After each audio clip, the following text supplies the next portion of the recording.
T minus 1 minute.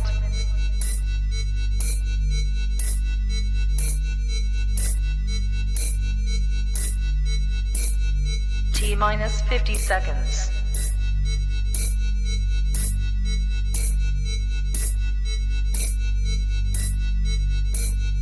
T minus 40 seconds.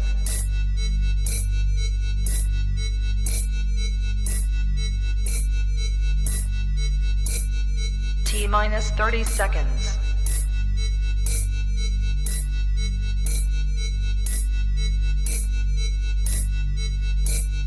T minus 20 seconds.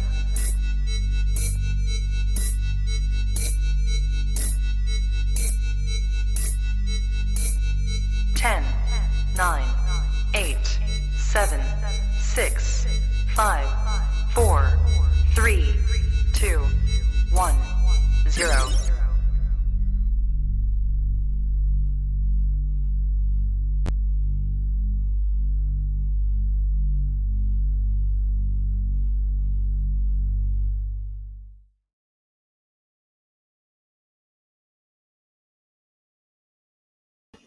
Hello, lovely people. I just figured that, we would sit down and have a little chit chat about what else going on in Gorlworld, what else going on with Foodie, with ALR, with FFG, the whole shebang. So I'm going to give you guys a minute or two to get on in here. Let's chop it up. Let's talk it out there. And let's just have a little bit of a good time, So speaking specifically to this whole deal related to Foodie and Marty. Girl's not the brightest bulb in the box. There's no question about that. But I think we already knew that. The part that I thoroughly enjoyed was her still making an attempt tonight to backtrack with that community post where she tried to make it all about, and I do mean all about, Gorlworld. Let's be honest here. We already know that Foodie is going to do anything that she can. Hello, little mama. Hello, little mama. Let me move that for you. There you go. You got to pick that foot up, though. Okay. Homegirl is going to do anything that she can to try to deflect away from the prospect. Whoops. Hang on. To deflect from the prospect that she did this to herself. And I say that because, she even brings it up right here. What I do find deplorable is Gorlworld laughing and supporting someone, doxing and swatting and going real life. Isn't that interesting? And I say that because, we have a running list of people who she's doxed and who she has gone after via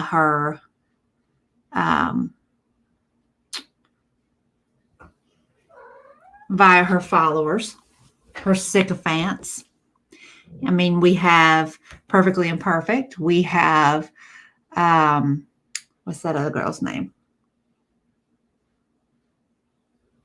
T and Sass, dox T and Sass's daughter, even though T and Sass is not in any stretch of the imagination associated with this community. She doxed Dee Dee's mother, doxed Dee Dee's mother.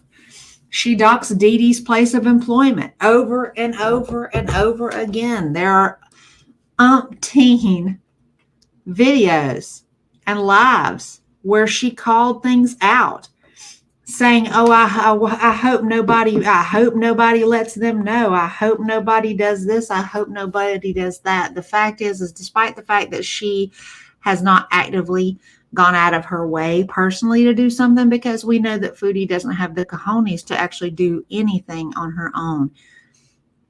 It's kind of like this whole situation with Marty. She talks a lot of crap, but then is taking a dive to hide behind Sala, like Sala's going to be able to do anything for her or himself.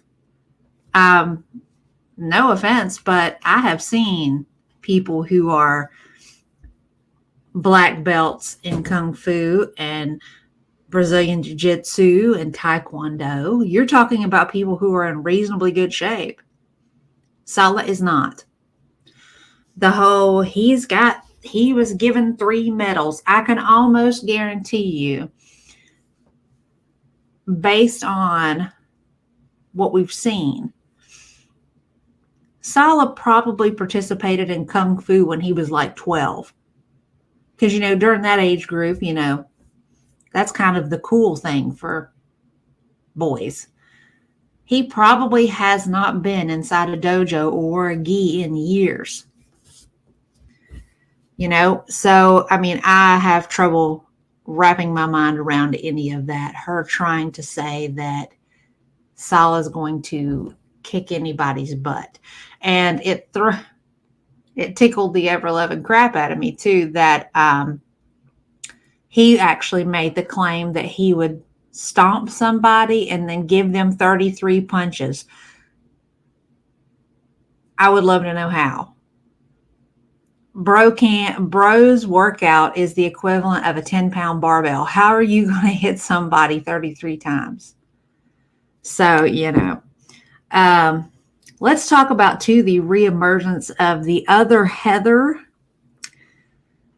into this whole scenario. I thought that Heather had kind of went on her way. I did not realize that she was a member of that whole community over there.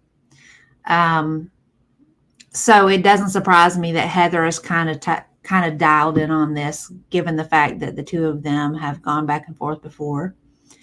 I do think, though, that Foodie has painted herself into a corner on this one, because Marty is willing to take it places that Foodie will never take it. Hi, Grateful Live. It's good to see you. How is your night going? It's just me and you tonight, looks like.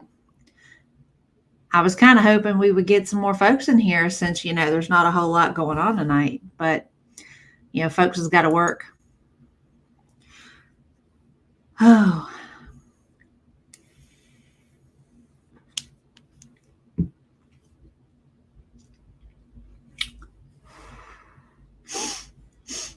It's good to have you here. It's always good to have you here. So there hadn't been a whole lot going on my end. I've just kind of been, I've been recording stuff for you guys, and I'll probably set what little bit I've got for an upload for tomorrow. I don't know if you saw the community post where I have acquired another cat.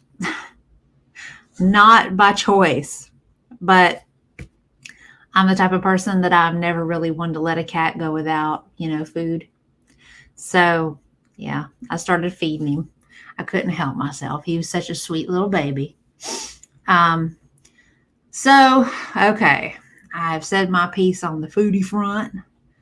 On the FFG thing, everybody and their brother, I was seeing a lot of posting on Twitter about the fact that this is all her fault, that she should have done her research, and that she should have done this and she should have done that, and whatever. The fact is that people were asking who this guy was. They were asking about the guy's channel. Her posting it, she said, I'm not encouraging anybody to go over there, but if anybody wants to go, here's where you can go. She hasn't really aligned herself with him other than to tell him that she thought that the situation was hysterical, which a lot of us do. Hey, what are you doing, my sister from another mister? Oh, for those of y'all, the other 3 people that are in here farting around with me, this is my homegirl who I have been friends with since middle school. This one, me and her, back in the day when we first met, we did not like each other. We actually used to fight like cats and dogs. Tell Ambulor I said hi. Love you. Yep. But, like most things, most of the time, the people that you actually end up getting along with the best are usually the ones that you don't have the cleanest, smoothest start with. And me and her, this one right here, I would hide bodies for her. Just saying. Foodie is not very nice, but I don't think she can imagine how ugly this can get. Oh yeah. Yeah. I saw clips of that, and that just, to me, I have said many times that this woman is the equivalent of the world's biggest keyboard warrior. I mean, anytime she's had the opportunity to confront somebody in person about the things that are being said, she does that tee hee hee hee hee hee hee hee, and she's a puss, is what she is. Agreed, they absolutely are, and Heather absolutely has been for me, and I've actually said it to her, and I've actually said it to other people. That's my sister. There have been conversations that I've had with her that I haven't ever been able to have with other people. The way I see it, Amber, who she was mentioning here, Amber is her stepdaughter. So that makes me an auntie because I'm involved one way or the other. And Amber's a very sweet girl, and such a little rock star, tougher than nails, but nobody would ever know it, But she does. Yes, ma'am. All day, every day. Being apart by 3 hours don't change that. You know that. Amber's been through a lot, and I'm gonna tell you, the homegirl has got a wicked, sarcastic personality, but she's a fighter. She's a tough little broad. Tell her I'll stop lying when she can make me. I would love to see her try.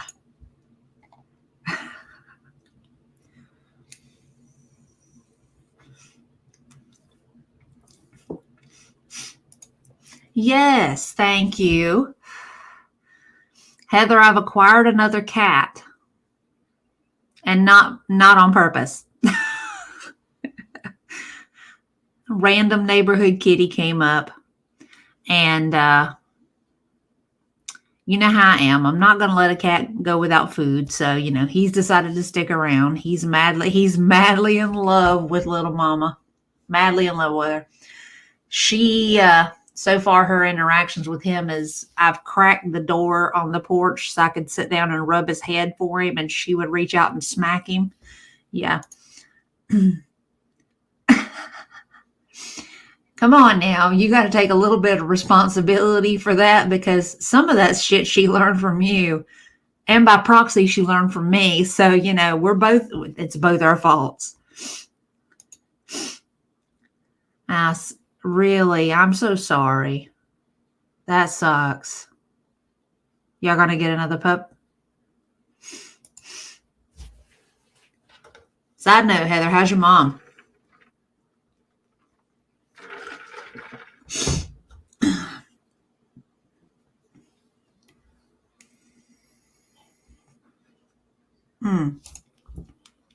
Let's be real. Yeah, it is. It's absolutely true. I mean, not trying to be funny here, but we are the epitome of bad influence.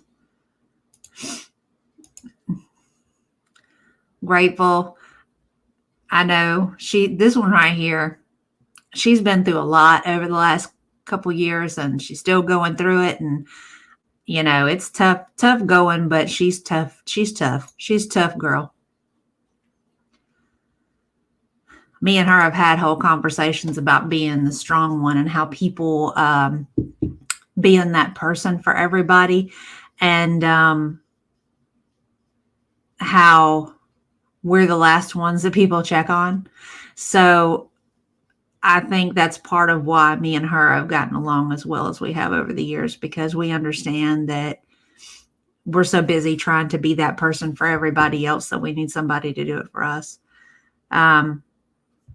And she has listened to me have umpteen bazoodle meltdowns over the year.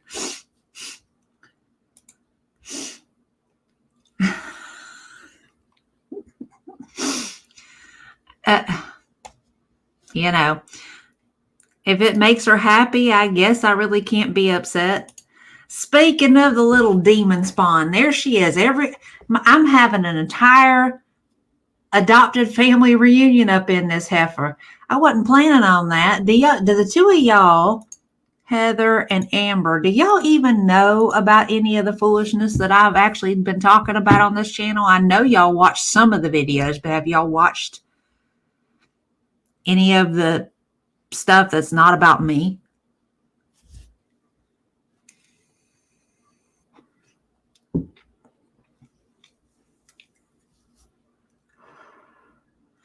I asked that question because it is a whole rabbit hole.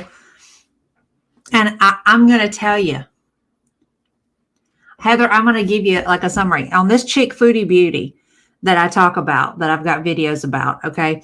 She is a cross mix. She's well, of course you are. I would expect nothing less. But this, yeah, see that it's a little outside of your realm. Amber, it's a trashy online telenovela sort of thing. But this woman, Foodie Beauty, that I talk about, Heather, she's kind of a mix of Kathy and Beverly. She's like the worst parts of each. And now that I've said that, take that and meld that together in your mind. Make her 400 some odd pounds. Okay. Bald and hiding it all in a hijab.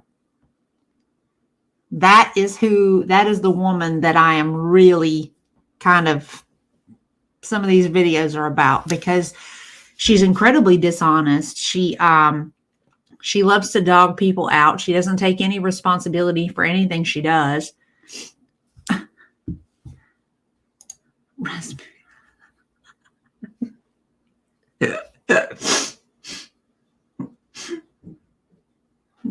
You playing. You know you wrong.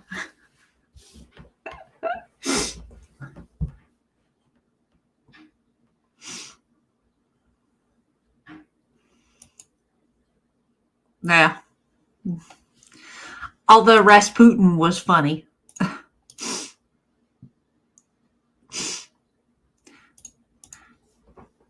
And as to Amber being confused, dear God, I hope she stays confused, because that right there is a whole level of tomfoolery that I don't know if I want her really involved in, you know. The woman has done like, she's eating herself to death, quite literally. Look at you. I'm not playing. You got more important things to focus your time on, ma'am. She's eating herself to death. She's done drugs, like copious amount of drugs on live for God and everybody to see. She's abused her animals. She's been extremely racist to everybody imaginable. She thinks that anybody, if you do, I'm going to tell you right now, you're going to hate her. She's an asshole, Amber. She is very bigoty. She thinks that anybody and everybody that has an opinion of her, if they have any kind of a country sounding accent, we're all inbred and ignorant. Thankfully, despite the videos that I have made about her, she hasn't really found me yet, I don't think. But there's a different one that I have talked about, that I have made videos about. She has found me because she has actually said things and done things that I've talked about after I've talked about them, because between these two, they don't really have, well, the one has a personality. She's just an asshole and she just thrives on negative attention. The other one has no personality or creativity or imagination at all. So she steals bits and pieces of shit from people and then tries to pass it off as her own, which is hysterical, because she steals stuff that's so readily obvious, and it's kind of weird. Grateful, if you're still in here, is there anything that I'm leaving out on either of these two?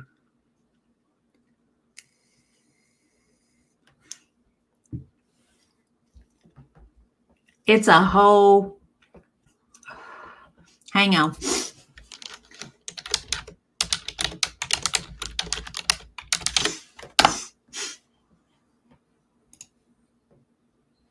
Okay, Grateful. Well, it was good for you to stop in, man.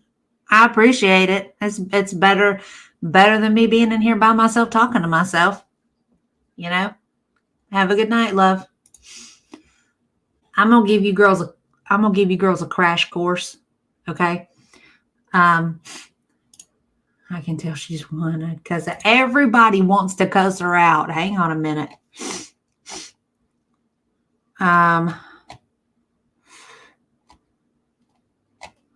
Let me find one.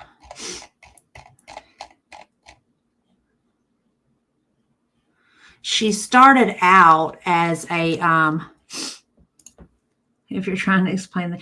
Well, see, I kind of like hit the high points, but I wasn't sure if there was anything that I left out because I talked about the animal abuse. I talked about the drug abuse. I talked about the obesity. I've talked about the bigotry. You name it, I kind of hit on it, but I wasn't sure if there was anything that I was missing.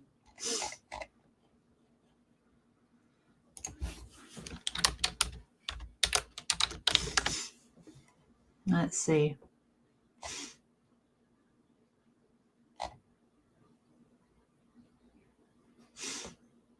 Oh, here's one. Here's one. Amber, just to help you out here. Just to help you out. This one, okay? This is just a quick, dirty summary on this chick, okay?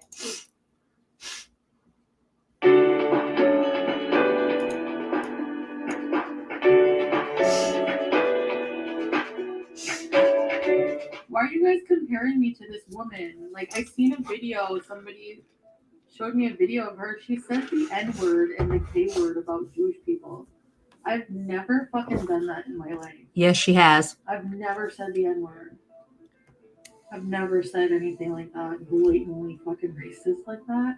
Yes, she has. Why are you guys comparing me to someone like that?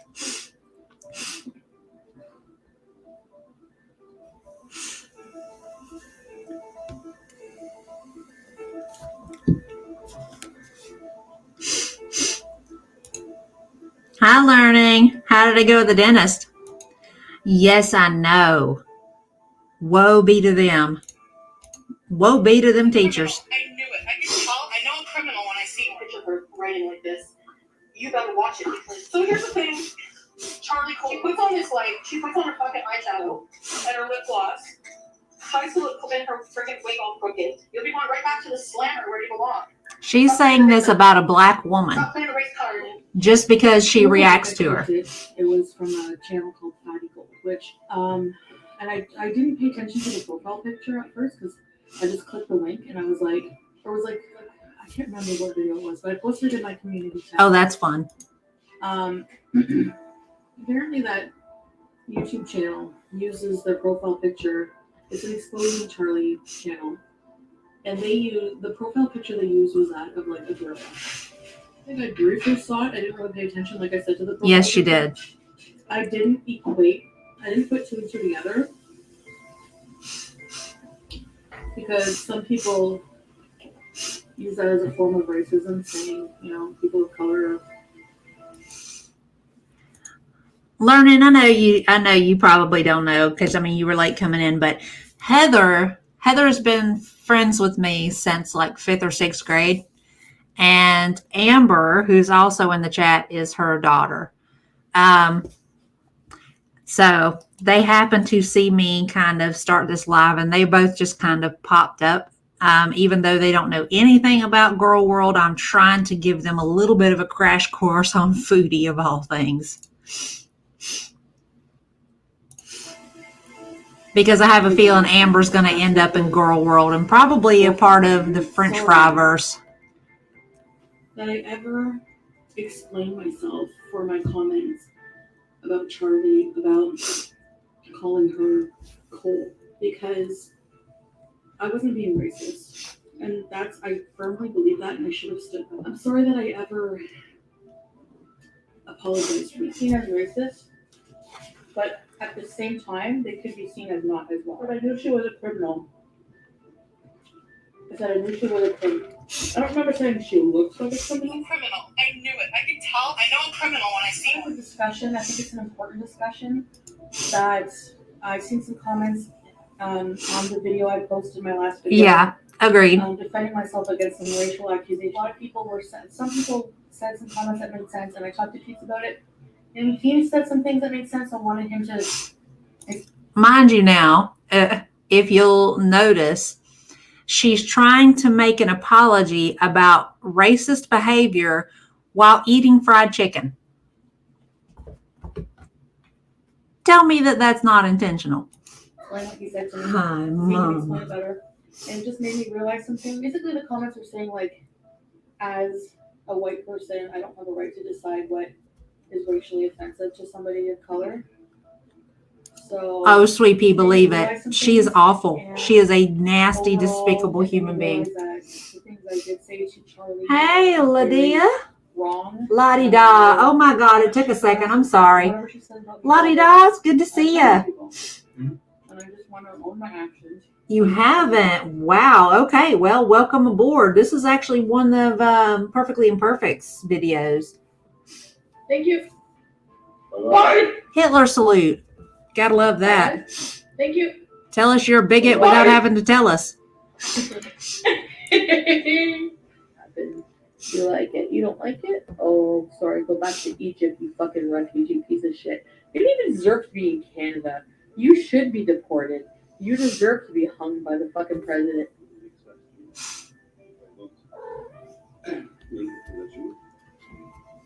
Yeah. Hi. I don't think that he meant it in a racist way. Like, I don't even think that even really entered his mind. I think he meant the play. He was being smart, like the play on the words, like donkey, donkey. Do you know what I mean? I'm allowed my opinion too. Well, yeah, pretty much. Anybody that has anything to say that goes against what she thinks, oh yeah, she will go all in. She will actually attack people in real life by using her viewers to do her dirty work for her. It is bizarre. Buffalo, but this is fucking you rabbit, friggin' giraffe-looking camel. Oh, you missed a lot, la-di-da. Losers. Right. Yeah, they have like the curly side hair. What is that? Follow them to bagels. Monty contacted the police. What? Did they fucking kick his ass? Monty is a black man who is a reactor. How is that racist? Like, dude. Again, can't take a fucking joke. Because violence against black men is a serious problem. He called the cops on me for giving him shit. And then whenever I said, the cops should beat you up for being stupid like that, for reporting stupid shit like that. That's racist, really? Just because he's black and I'm referencing cop and black in the same sentence? No, that's fucking reaching. That's fucking stupid. I honestly kind of just want to move to Jamaica. But the thing is like, you can't become a Jamaican citizen. Like, it's not easy. You have to marry somebody. I want to marry you for citizenship. Really? Likewise. So you guys think it's only white people or other people giving white people? No. Oh yeah. Yeah, honey, Why? she does. She claims to be college educated, but she only went through maybe one semester. But people like me and like you, we're inbred ignorant trash. Isn't that interesting? Every racist thing possible. It doesn't matter if you apologize for it. Girl, she's from Canada, but right now she's living in the Middle It's your East. character. That's a whole thing unto itself, Amber. Oh, my bad. Didn't mean for it to autoplay. Okay, so Heather and Amber, my darlings. That is a summary just on the racism part of it. Just on the racism. So there's a whole, that is a whole rabbit hole Hey, Chubby Moo. Good to see you. Girl, she needs to throw away a lot of things. But she seems to think that every gaudy pair of sunglasses she puts on her head looks good. She thinks everything that she wears looks good. It's wild. She has an unnecessarily inflated ego that I will never understand. She has a thing. Another thing that's sort of bigoted on her part is she fetishizes Black men and other men of color. She doesn't care who they are as a person. Come over here, please, ma'am. I love you. Thank you. She doesn't really care anything about them and who they are as a person. All that she cares is that their skin is darker than white. That's it. She and add to it, she has some of the most distorted view of what's attractive. Let me show you here. The last man that she was with is a gentleman named Nader El Shami.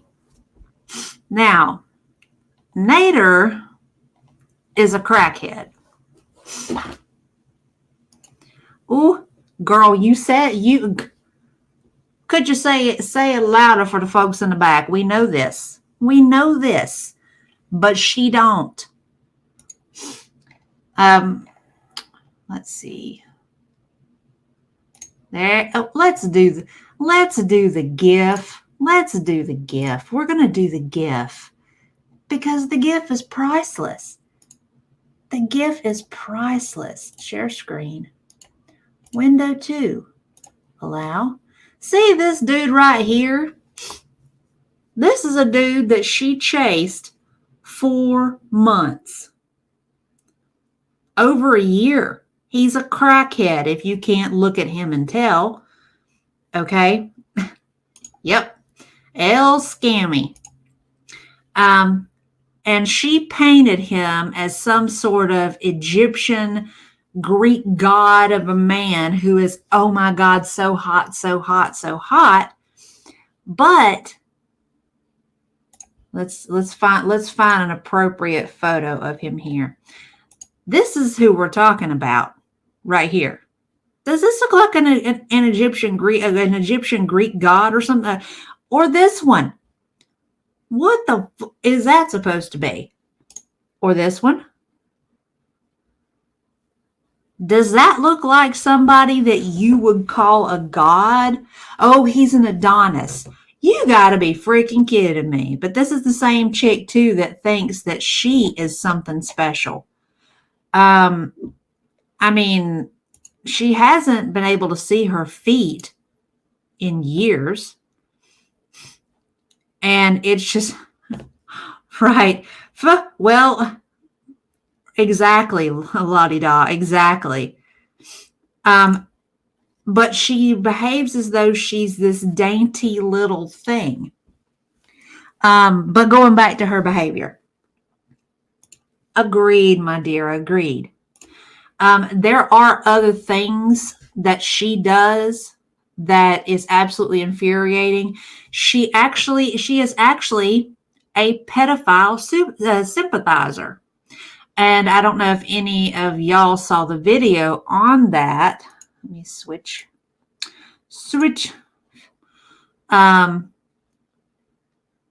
She has been perpetually in defense of people who are predatory, child molesters, rapists, scammers, you name it. She's been there.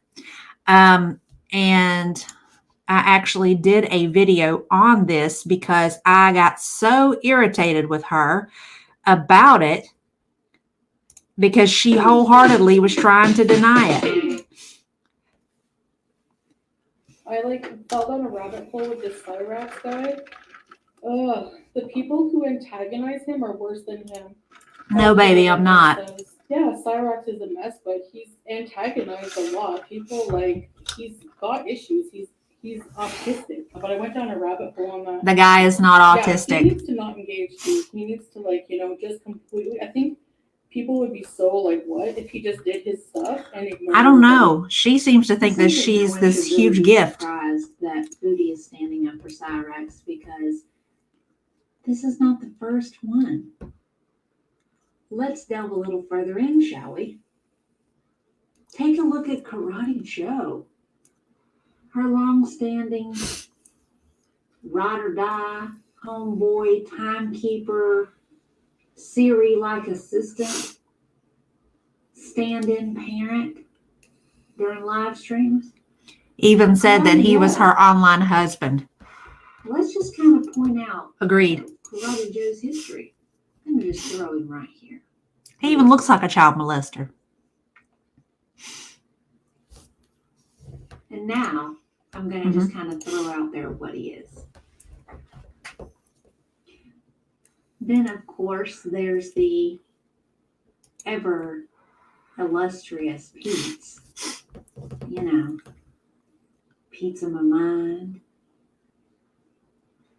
The man who happens to be in love with her, but is so mentally ill and confused that he's willing to follow whatever she says. Let's just delve a little further into Pete's. What do you say? I'm going to slap Pete's up here too, and then we're going to hit us a rundown. It was disgusting.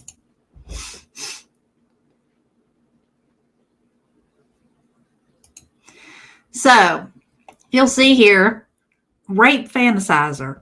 Pete's has actually written numerous stories, like fan fiction sort of stuff, where it involves the rape of young girls. He's also a pedo apologist, where he made the claim alongside Foodie that people who abuse children, once they serve their jail sentence, they should be left alone and that they shouldn't be registered. Okay. The misogynist thing is he has proclaimed himself to be trans. He has not changed his name to anything female. He has not changed his ID to anything female. He refuses to shave his beard. He has not taken any steps whatsoever to actively live as a trans woman. And when anybody points it out to him, then you're a TERF and you're a bitch and you deserve to die. So, yeah. Animal abuser. He had a cat, Timbit, who is a very pretty cat. God bless her. He left her locked in a bedroom away from the other animals in the household. And knowing that she had physical health problems, he never took her. I've never heard of it put like that. That's an excellent That's an excellent example. Now I can't unsee it. Knowing that this cat had health problems, he never took her to the vet, like ever. He didn't take her to the vet for years until the day she keeled over, dying. The room that he kept her in was physically filthy and disgusting. The area that he fed her and kept her water bowl in was filthy and disgusting. He did not have her nails trimmed. There's actually a picture of this poor cat's feet where one of her nails is grown into her pads of her feet. And of course, the shit heel of all shit heels, Mr. Nader El Shami, the highly sought after object of Chantal's desires, who honestly to this day, She defends these people because she's just like them. To be with him. Let's talk about Nader, shall we?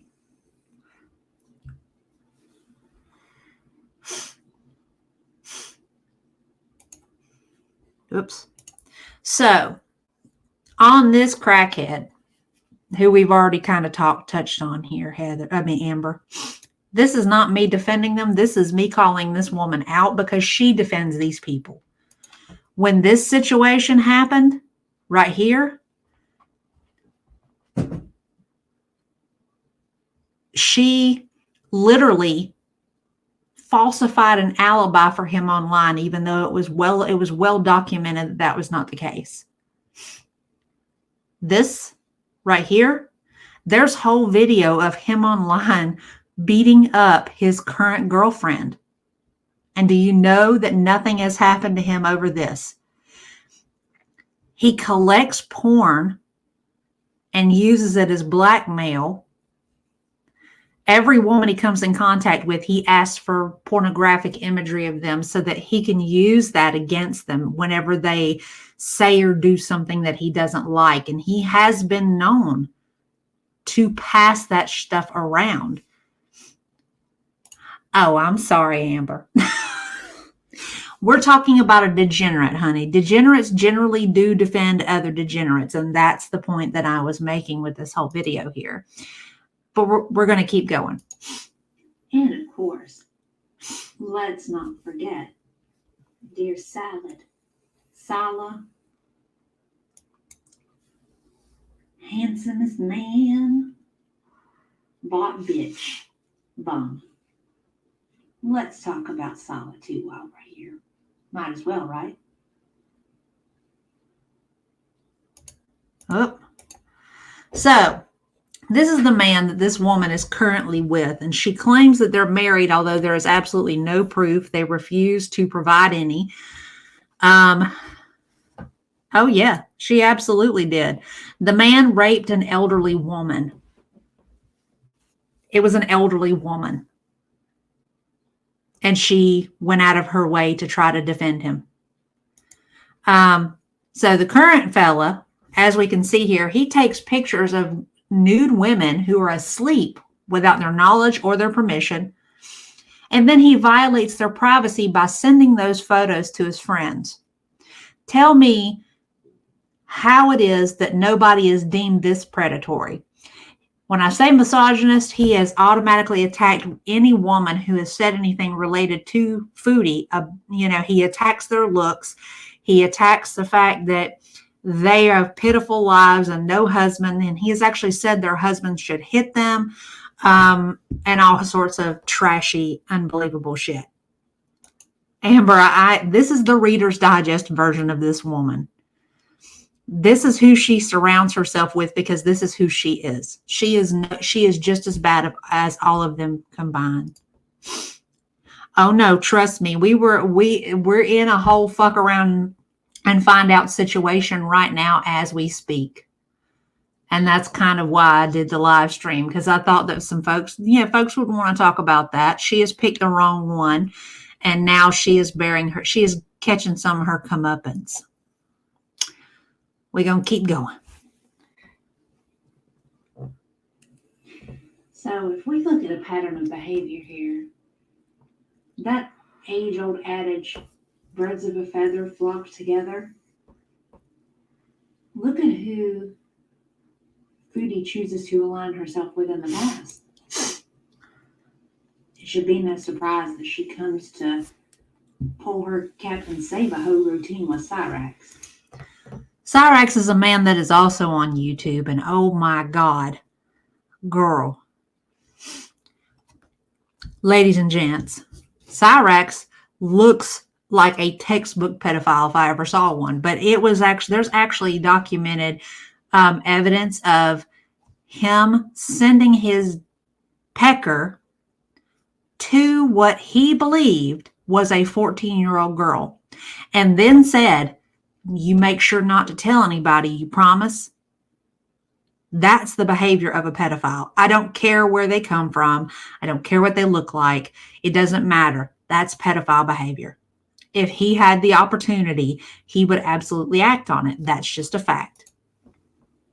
After all, mine too. I know. Yes, ma'am. Time and time again. And I say all this because when I say this girl is just like them, I'm going to show you guys. We still see it now. She seeks out men of non-Caucasian descent, preferably ones who have no money, very little grasp of the English language, non-established, so that she can exact control over them. She can utilize their language deficit, their lack of income, to her advantage. But, you know, we can kind of see firsthand Foodie's behavior. Prime example, the Omega Files. You can hear me? Oh, hi. It's not that, Oh, honey. yeah. I see them, but I have to click on them. My name is Zion. See? Watch. Huh? Zion. Zion, shut down. I'm from Bangladesh. Bangladesh. Oh, wow, really? So you lived in Bangladesh your whole life? It's not your Wi-Fi. It's me. Yeah, so how old are you? How old I have is to he? select them for him to show up. 4. God of the Lord in that. 19? I'm 17. So, if you'll take a look at this boy here, and this, you can look at this and tell this is a teenage boy. Where did she go? She went automatically to 25. And the more he talked, the further in you could tell that he was not 25. Especially when he said you've got to go younger than that, and he started cheesing like this. So I'm not going to let her struggle and think there's something wrong, Heather.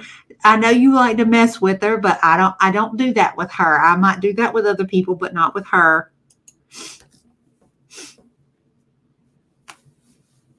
That's somebody who was in the chat.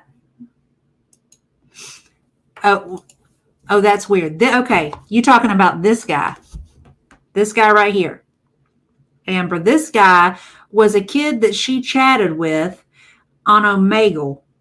Okay. He admits to being 17 years old. And despite that, she still continued to talk to him for a few minutes after that. Hi. All right. Hello.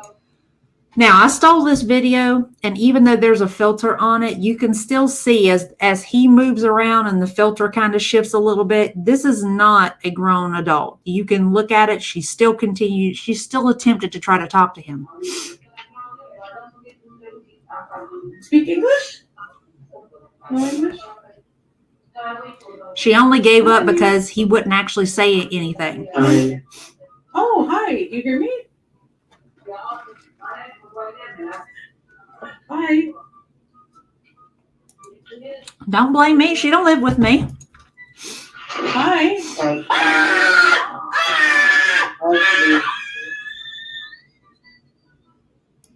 Okay, that was another young man who actually pulled his Johnson out on video, which she had broadcasting on a live feed on YouTube. Okay, she did not make any effort at all to try to screen the people that she was actually talking to, and she violated TOS all in that instance. And her reaction, instead of being mortified, is she found it hysterical. See, she tried to rewrite history. That's something that she does pretty frequently. She tries to downplay or completely change the story altogether, which is pretty well normal for her. He was so cool, too. Oh, well. And he didn't skip me. Some of the young, like, really hot guys, they would, like, stop and they would, like, be shocked at by seeing me. You're traumatized? He was not. He was Indian, that guy. No, he wasn't a miner. Did he look like a friggin' miner to you? There's nothing minor about him.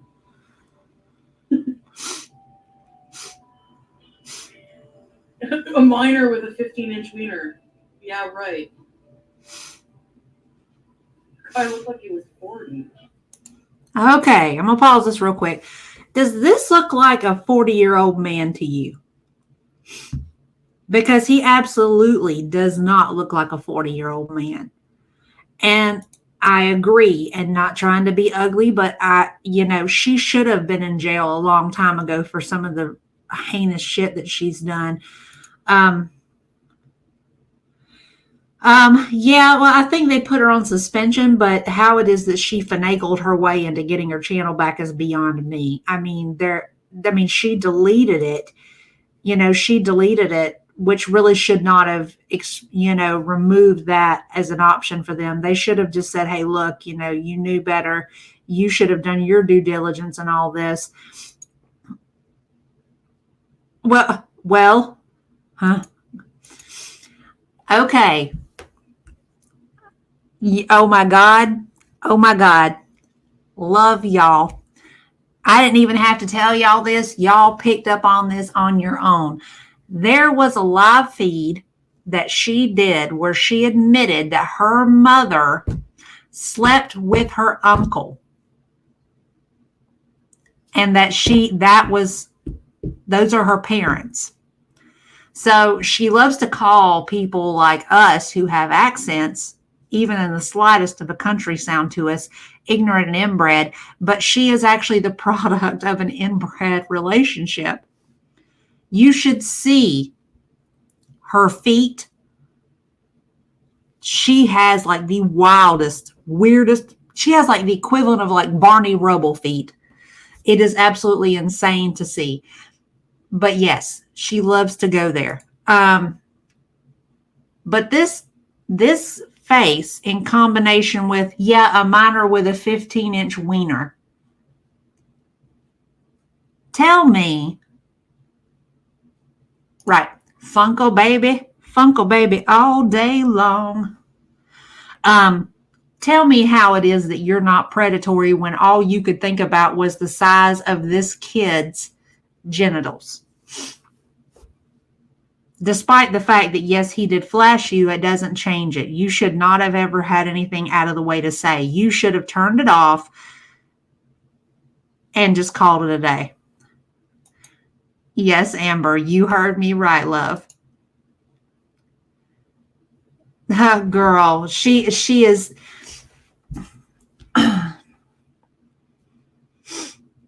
She is the hobbit that ate her other three hobbit friends on the road to Mordor. We'll continue.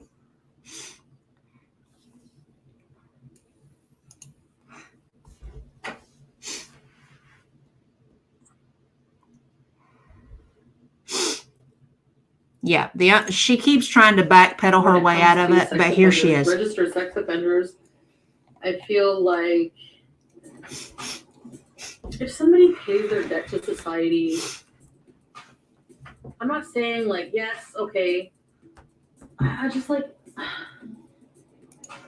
100%. You know what I mean? Like these people will like just throw eggs at the house, go beat them up like all the time, and you could say, yeah, they deserve it, they're gross, whatever. But she would have to be a hoe for me to hear one. Won't nobody touch her. Unless she pays for it. And that's another thing that she's known for doing too. The few times that she has actually had men, including that crackhead, the current man, actually lay a hand on her or do anything with her, it's because she's paying their bills or she's giving them followers or something along that line. Reciprocity is going on there. This too grown a conversation for you, Amber.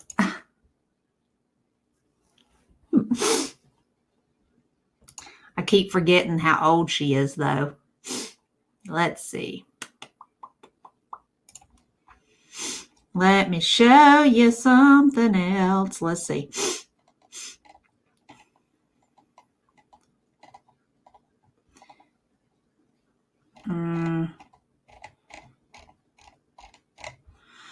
That's all of mine. Let's see what's on here.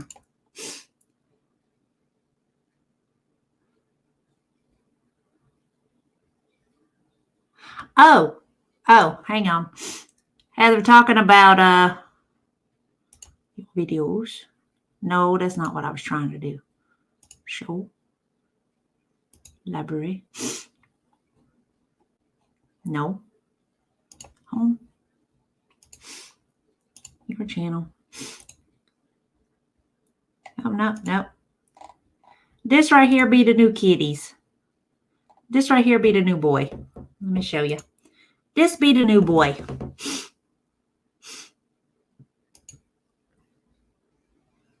Ooh, I'm sorry. I'm sorry, Chubby Moose. There is not enough money in the world to deal with the level of funk and nastiness that you know is down there. I am sorry. Ooh, she ain't got dang enough money in the world. Yes, I know. That's still hella young, child. We done had this conversation. See, you even got grown folks that ain't never even met you all up in there saying this too much for you, child. He's actually really not fluffy. He's very lean. He's very skinny, but it's because he's still young, I think. But he's very, very sweet. He's got like this, I don't know if you can see right here, right there. He's got this really poofy, he's got a real poofy chin. I'm trying to think of that. Hang on. He's got like a John Travolta chin going on. He's got like a John Travolta chin going on is what he's got. He's got like that poofy John Travolta 1970s. He's got that John Travolta. He's rocking a John Travolta chin. See what I'm saying? He got a whole thing going on. He got that whole poochy chin thing going on. But he's very, very sweet, though. He is very, very sweet. He wants so badly.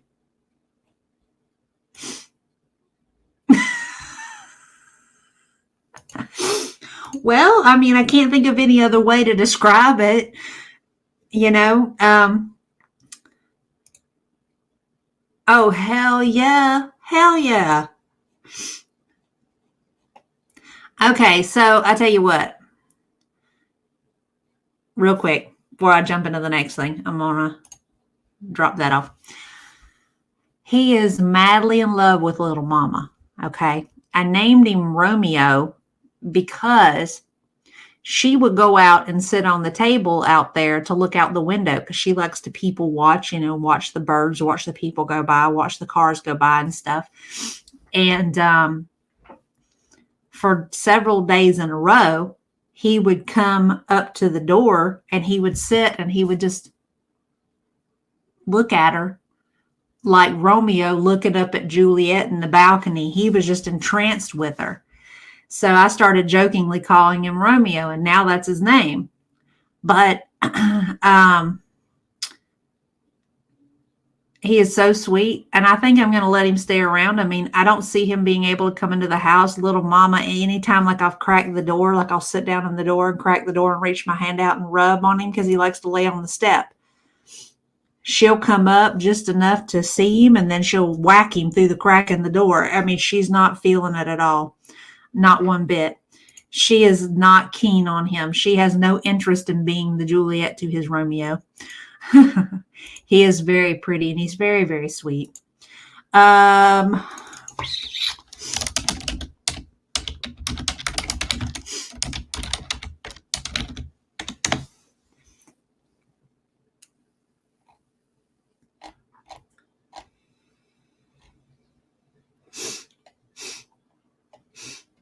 Let's see.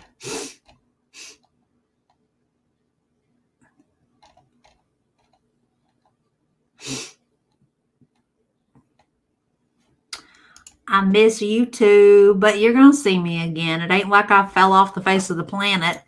Okay, so here's what we're going to do for all of y'all. We have, if you're a female, it shows up, Mira. Yeah, I remember you mentioning that. I love animals though, but dogs just tend to be too hyper for me. So for all of our Foodieverse pals that are in here, let's do some introduction for Foodie to Heather and Amber, because it seems like now they're just like, oh, we fucking hate this chick. So let's give her true proper introduction. This is Foodie.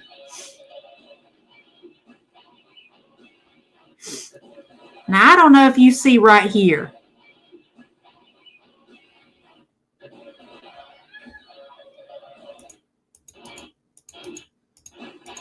What you see right there, that's that woman's stomach. She has, you want to talk about somebody letting themselves go. This one right here done been let herself go ages ago. Bra. Yes. Perfect. Ooh, I like this bra. Yes. Perfect. Ooh, I like this.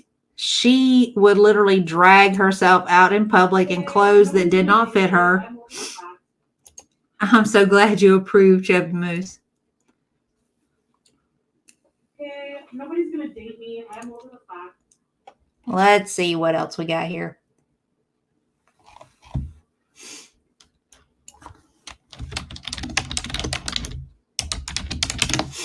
Okay. Yes, let's do that one. I'm using a filter. Me? No. You're just jealous that I can get and pay for anyone I want because I have the looks and the money and the fame. I've seen pictures.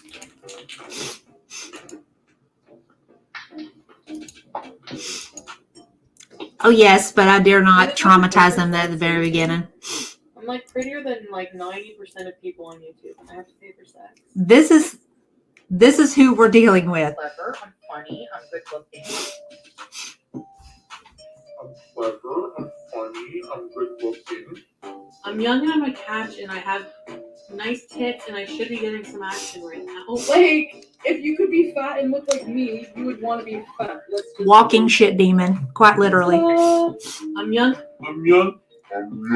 You haven't dated your husband. I can't hate it so bad because people's husbands want to sleep with me. It's not my fault. I'm fat and I'm still fucking hotter than you and your man wants to fuck me. That's your problem with me. Get the fuck over it. Go to a loony bin or get the fuck over it. If I think that I can't get any dick, like whatever, like I can get your husband. I'm prettier than you. I make more money than you. And now I'm fucking 150 pounds lighter than you.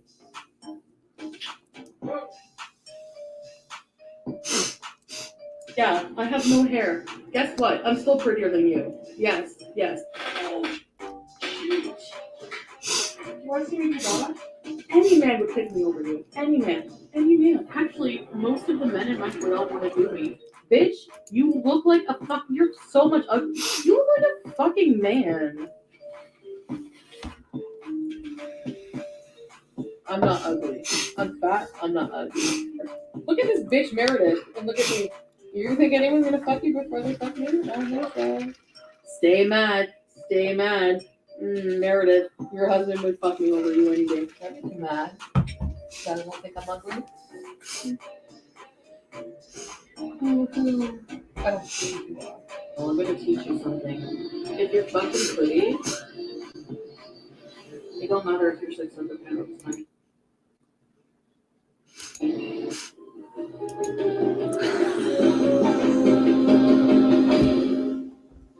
Hi, Rahaba. I actually like how I look more like this covered up. Where's my chin? Okay, so Heather and Amber, just to kind of bring you guys up to speed. You saw how she was prior to this point. She made this supposedly awe-inspiring conversion to Islam and started wearing a hijab because, the husband preferred it.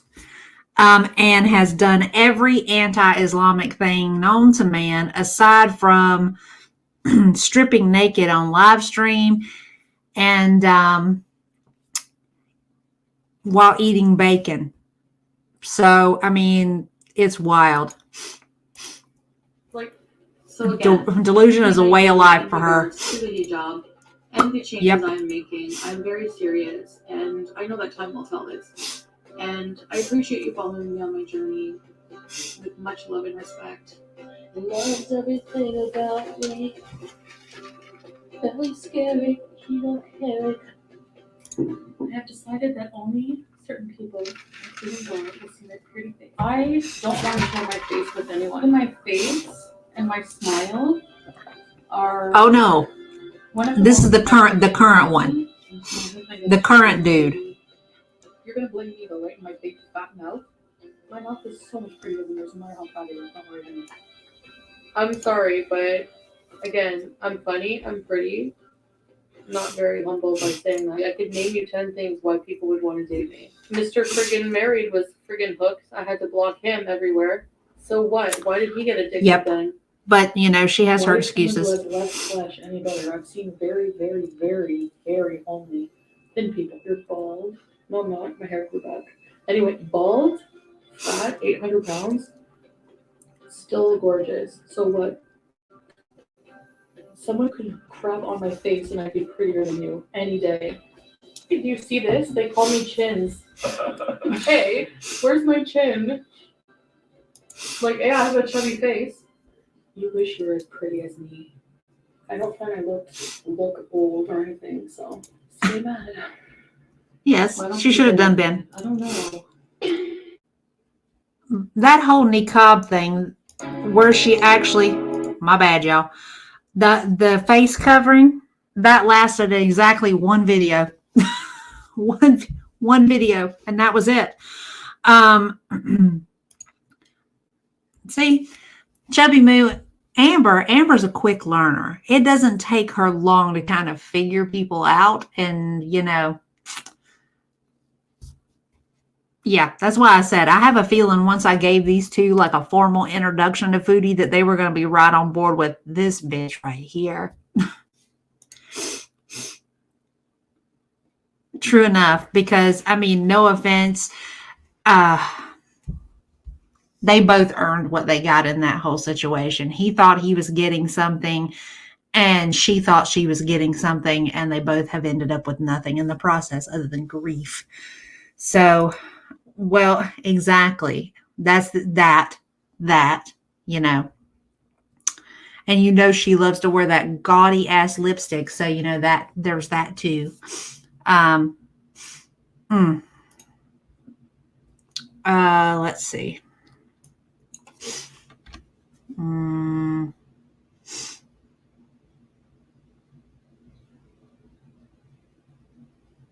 What should we tackle next? Those of y'all that are foodieverse folks. What else would give tell us something we don't know, Amber? A lot of the like me, I've been around since before 2020, and a lot of these folks have been around even longer. It absolutely is. We said it a little while ago. Denial is a state that she lives in. She is the mayor. The mukbang days.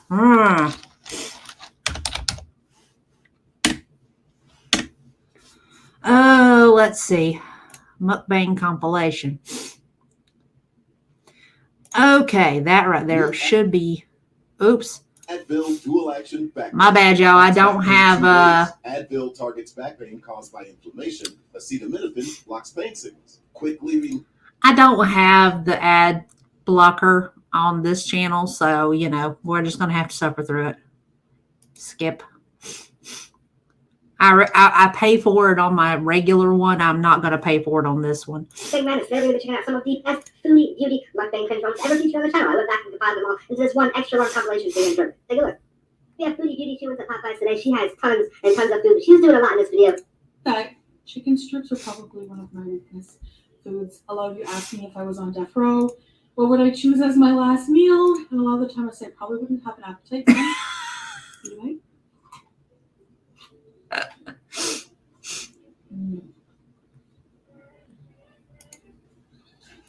Oh wait, she's actually not top heavy. She's front heavy. Wonder if dipping in gravy, then my All right. I'm eating in like 2 hours. So it comes out both ends. Here we are. You look like the meat. I do! I'm excited to try Jollibee because number one, there's spaghetti as hot dog. What the hell is that? Okay, guys, let's just get the comments. This is unhealthy. This is insane out of the way. Oh, man. I have the spicy chicken parmesan.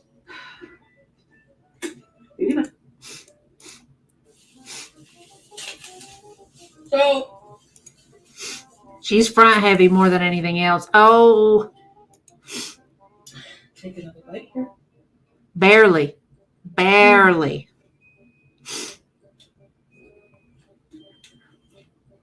Yeah, I've watched a couple of those learning. You guys have the best junk food. If I lived here, I would probably be 800 pounds. Like, no joke.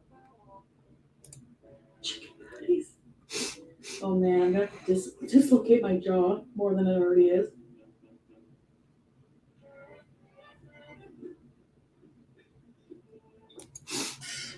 She used to do feeder content. Oh, yeah. Peas and white. Ooh. Welcome back to another video. I'm eating my cheat day. I'm not skipping this part, Heather, because I have a feeling that you're going to find this amusing to an extent, because there's a part in here that you're going to be like, you are not, you got to be kidding.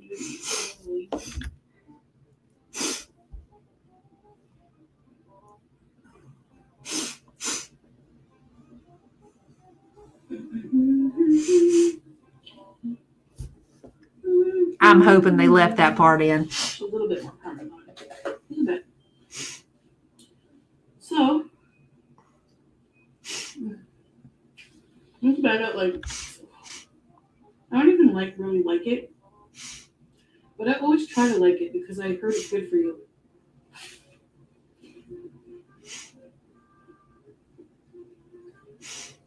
I don't know for how long, but get on the train and just enjoy the ride.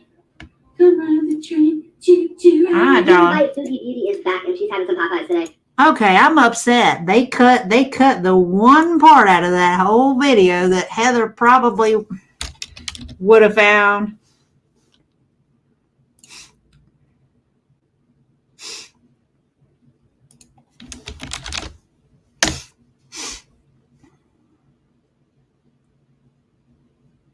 Okay. Welcome. Heather, this is the only reason I even played through that part with the lobster mac and cheese, because I thought you would probably find this funny. Back to another video. So I'm trying to be a little quiet because baby's barely getting. It's like 5 in the morning, 5, almost 6 in the morning right now, and I'm just like super hungry, and the hunger woke me up. I'm like, I need to eat something. So I thought I would just do a video for you guys because I'm eating my cheat day.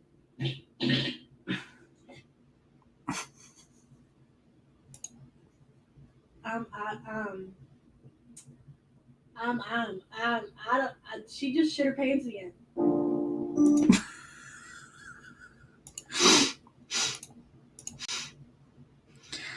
So yeah. Okay. That whole situation. She used to do that kind of stuff all the time. She literally catered to feeders. Feeders paid her whole girl. I'm sure there's a whole compilation of her doing nothing but farting, because that was another thing she used to do all the time too. But she used to do a lot of catering to the feeder side of things. People would pay her to eat certain things, but she kind of got away from it because apparently she doesn't like to be told what to do, even when she's being paid to do it. So sidetracking for the rest of the folks in here. Just a little backstory on me and Heather. Okay. Exactly. Just to tell you guys a little story about me and Heather. Me and Heather back in the day, we used to talk about all kind of crazy off the wall stuff. And, of course, as teenagers, you talk about disgusting stuff too, because that's just par for the course, And there was one day where me and her were having a conversation about foods that actually give you gas. And we were on the phone having this conversation. And I told her, hold on, let me ask Mom. Mom would know, because my mom had been a nurse at that point for more than a decade. And she said, oh, well, hang on a minute. There's another call coming in. I said, okay, I'll be here when you get back. So she was only gone for a couple minutes, and I actually sat there and talked to my mom, and she started listing off foods, and she was like, yeah, corn. And I'm like, seriously? She said, oh yeah. I heard click, and then I heard hello. And I didn't even hesitate because it sounded exactly like Heather. Heather and her mom, when they say hello on the phone, it sounds almost identical. And I didn't even miss a beat. I said, Heather, Mom said that corn makes you fart. And it was her mom, and I had no idea. And she just said, Heather, it's for you. So that whole thing with the corn is that whole thing with corn and farts and stuff like that. That stuff between me and her has been a running joke pretty much the entirety of our friendship. You know, we have like a really twisted sense of humor, both of us. But when you get us together and we start talking about off the wall shit, it can get really out of hand, which may make us both a little disgusting. But you know, we're not very serious folks. I mean, we can be, but we're not usually. I mean, we just have a tendency to just cut up and act a fool and everything. So, you know, so yeah, that was a story where I embarrassed myself to her mom and embarrassed her because we were having conversations about foods that give you gas. So there's that. And yeah, well, let me think.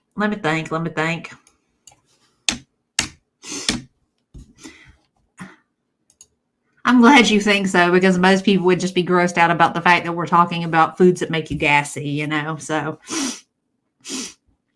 yeah, me and her have gotten into a lot of trouble over the years. We've gotten ourselves into sticky situations, and we've done all sorts of crazy foolishness. And yeah, and I think that the main reason we're still friends after all this time is the fact that we kind of understand each other. If it weren't for that, I think me and her probably would have fell out long ass time ago. Right, exactly. Well, okay. All right. I'm going to give you the inside scoop on this sister right here. Okay, well, see, then you get it. I'm going to give you the inside scoop on this one right here. This gal manages a mechanic shop. So she is pretty much the only chick in the entire building, and she's surrounded by nothing but stinky, sweaty men all day long. So, yeah. No, I did not. I just Heather, I've told you and I've told your mom that I just happened to be at the right place at the right time. That's all that was, you know? And my training just kicked in. I didn't even really realize it was your mom until after your dad showed up, you know? So that whole situation, you guys are really giving me more credit than I deserve, honestly. And I've told you, I've told your dad, I've told your mom, all of you guys the same thing. I just did what I knew to do, you know, in the circumstances. But I appreciate that you appreciate that in itself, though. 100%. Exactly. The way I see it. Hey, so see, Heather, kindred spirit there. Another chick working with nothing but dudes.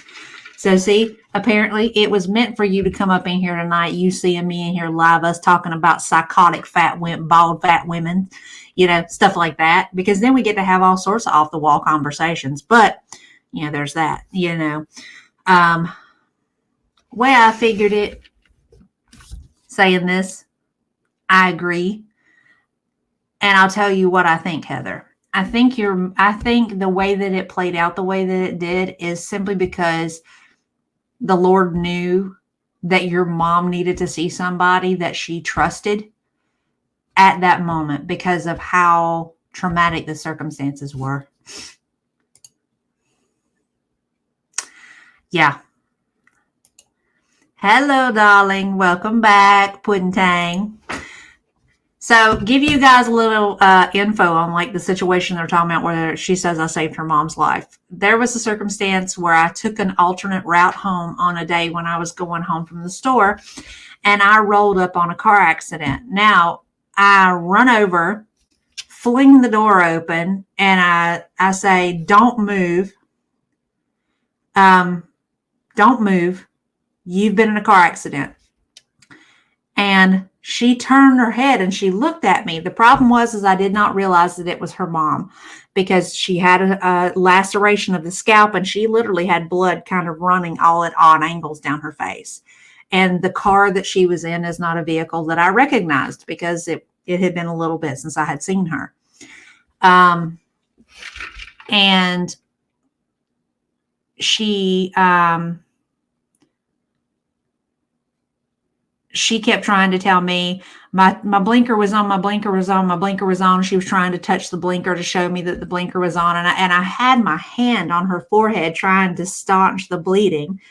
And I told her, I said, I understand that. That's fine, but you got to stop moving. I was like, if there's anything wrong with you, you moving around is going to make it worse. And she was, God's honest truth, she was probably in a little bit of shock. She wasn't expecting to have somebody hit her the way that she did. But I didn't realize it was her mom until her dad showed up right behind the ambulance. And it was after that it dawned on me what was going on. Now, Miss Lady, of course I was going to be there when your dad woke up. I mean, I left work, hospital was right there, and I knew your mom was by herself. There was no way I was going to go up there and just let her sit by herself, especially if he was, not awake. And I knew she would be stressed. Not always, but you know what I mean by shock, like a physical state of shock and not a mental state of shock, two different things. I love you. I love Mom. I really do. But Mom is very, very, very sensitive to stress. And I think we both know too, that if something had happened with one of my folks, your mom would have been there to sit with me. Agreed. And the impact of somebody hitting her vehicle, it was with a lot of force. I mean, she was stopped in the middle of the road waiting to take a turn, and somebody hit her going about 50. So, yeah, it was very, very traumatic for her. And like you said, head wounds do bleed quite a bit. And the paramedics actually were trying to give me stuff to clean my hands with, because I had blood on both hands, because this side I was holding her forehead with this hand, and then I was holding the side of her head with this hand, trying to make the pressure equalize so that, I was pushing from one side toward the other, and to maintain some sort of pressure on the opening in her scalp. But they were like, here, do you need anything? Do you want some of this? Do you want some of that? Do you want some of this? And, I told them, I said, you can just give me some water. They're like, well, you didn't have any gloves on. I said, I know her. I said, and I know, I would know if there was anything that I needed to worry about. I said, I just need some water to rinse my hands off with. I said, I'll be fine. You're going to get there learning. I have no doubt about that. You're tough broad. You got it in you. Just going to take time and practice. See, I knew that. And your mom, Tracy, has been there for me quite a bit since Mom died. Your mom has actually talked me off of a couple of ledges when I've been in situations where I wanted to murder somebody. So, I had already knew that about her, and with the situation, I knew that she would understand when I went to her. The crazy thing about her learning is you would never have any idea that she was stressed out until she just freaking exploded. She's very good at masking it. She's very sarcastic, Heather is, so she's kind of, that's another thing about me and her that actually would correlate very well together, because I'm one of those people that, until I get to a certain point, you would never really know that there's anything wrong, but then I lose my shit and everybody's like, holy hell, what is the matter with her?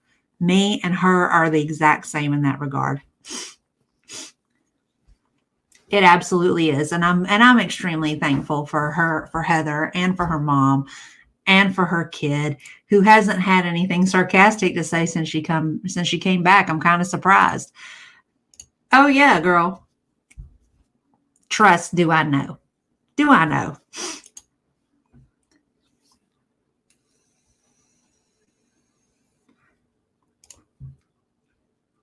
Oh, yeah. Oh, yeah.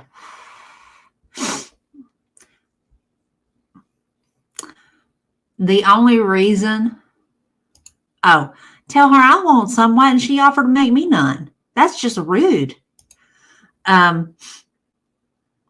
Realistically, me and Heather don't get to go and do things as much as I would like to, because between her running the business, her taking care of that little turd who's making popcorn right now, and managing the house, because she is kind of holding everybody together and making things make sense.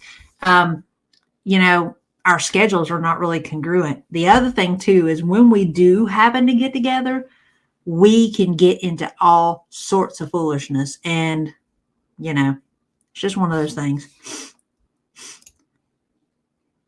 Well, you can, but you know, eventually she's going to call you telling you she wants to come home, because I can almost guarantee that she probably will not find me as fun as she thinks she does. Well, I just don't have a filter. That's all there is to it. I mean, that's unfortunately just how I was raised. Heather can confirm. My mom was like that. She just kind of said whatever she thought, and however it came out was however it came out.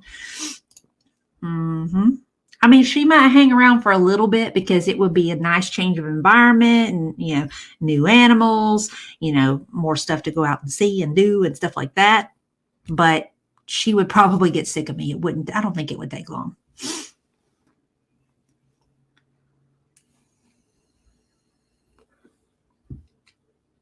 Okay, I'm going to sidestep. Okay. Heather, this is a different big lady, but this lady is actually doing something with herself. She actually has a lot of trauma and stuff that's why she ended up morbidly obese. But I saw a video that has her in it, and they're talking about how much weight she lost because she started doing carnivore diet, and I wanted to see how she's doing. I haven't really checked in on her lately.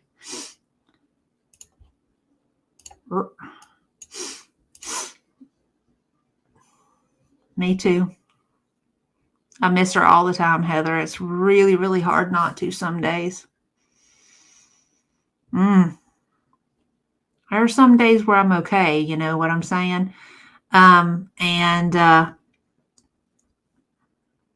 there are days where like every little fucking thing sets me off, and you know, I just don't know what to do with myself. Okay. So the lady we're fixing to look at is a girl called Hungry Fat Chicken. She actually used to do videos for feeders too. And the difference is she's gotten away from that. And now after years and years and years of working on herself, now she's actually starting to make progress. And back to garden before I lose the sunlight. Okay, y'all catch up with you later, learning. You can always kind of listen to the three of us get foolish while you're gone. There's still plenty of entertainment to be had. I know, but there are just days where it just doesn't feel like it, you know, and those are usually the hard days. Yeah, you say that. That's just because you ain't had to spend no real time with me, child.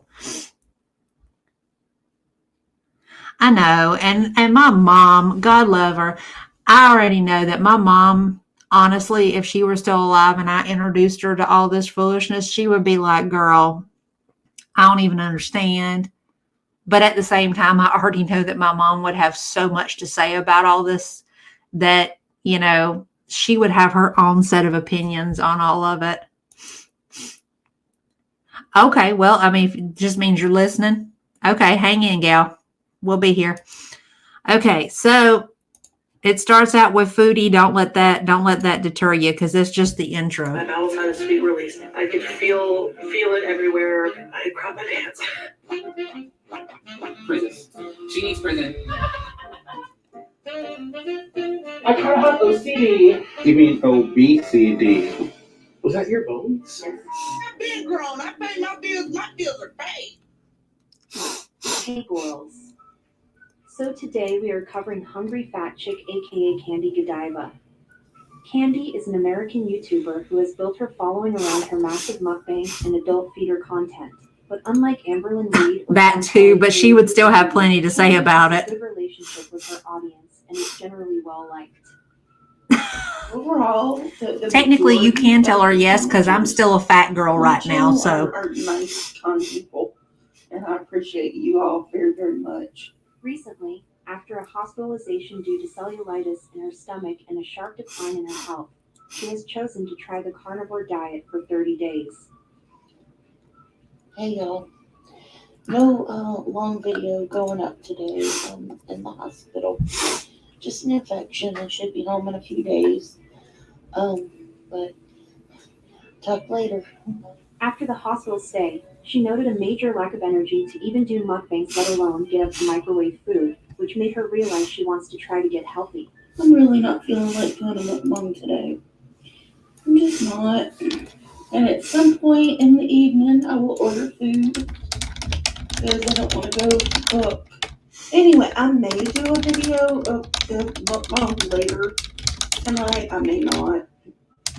Probably not. Because I've been ordering food like a mad person since I got out. You know, and I don't even want to heat stuff up in the microwave. I mean, and it's not that I'm lazy. It's just the easier for me, the better. You know, okay. First off, young lady, you don't know how much I weigh.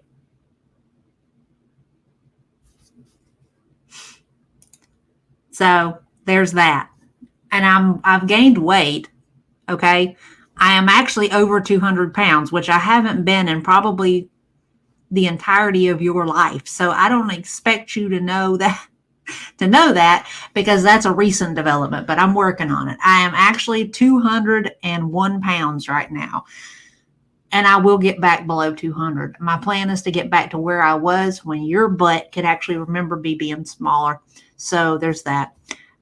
It's still a lot to me, though. That's still a lot to me. I mean, I'm wearing a size 14 pants. I put on a pair of 16 today and they were loose. I mean, like super duper loose. I mean, like I need to cut them off and just turn them into shorts or something. But, you know, technically I'm still a fat girl. I just am not in the body that I used to have. That's all.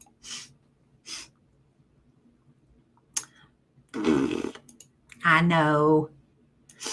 Yes, I am. And we've had discussions about that. It is incredibly deceptive. The fact that I'm so tall, it makes it really hard to tell exactly how much I weigh, you know, but I actually said that I was going to do a video at one point giving a discussion about the whole height and weight situation, because with shorter people, weight on them makes them look massive. Because like with me, even at my heaviest at 350, I didn't look like I weighed 350. So, you know, right. It would take some serious doing on her part, I think, to actually put some weight on her. Be thankful for that, Amber. It gets harder to keep it off as you get older. Walking to the door from this chair has been the easiest thing, you know. So today we are going to be taking a look at her 30-day weight loss journey on the carnivore diet. And did it work for her?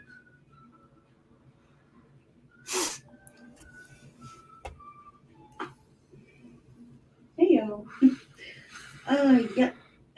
No eating video today again. I've got a lot going on in my mind right now.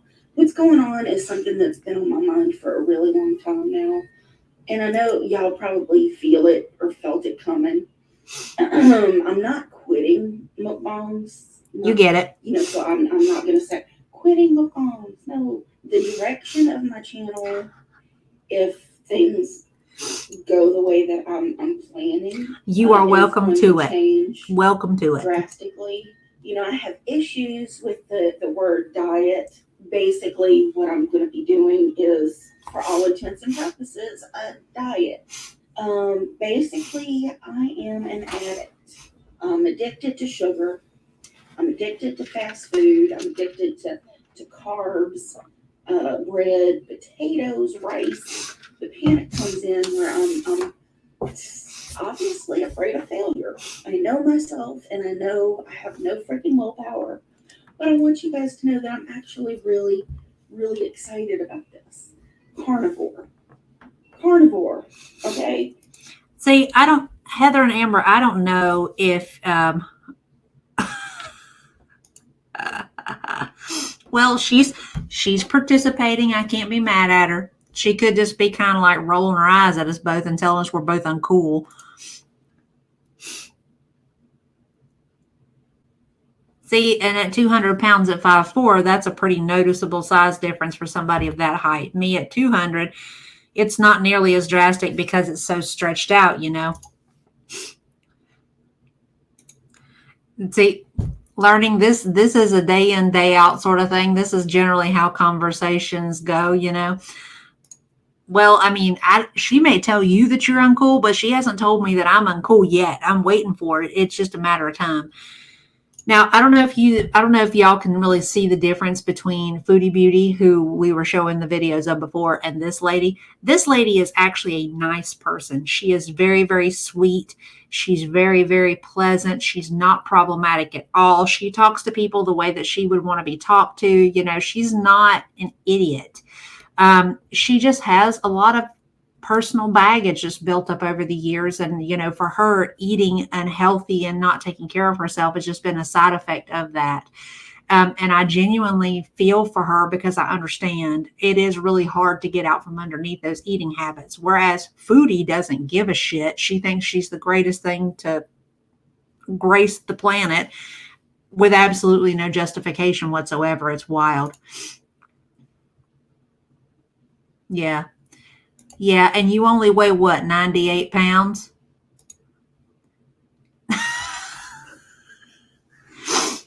Lord have mercy. Hey, back to your respective corners. Actually, I don't think she's still growing. I think she's pretty much done. She's always been on the petite side, and she's probably gonna stay that way. But it's okay that she's petite, though. Dynamite comes in small packages, and that one certainly has enough bang to back that statement. Let's see. We're going to jump to the weigh-in.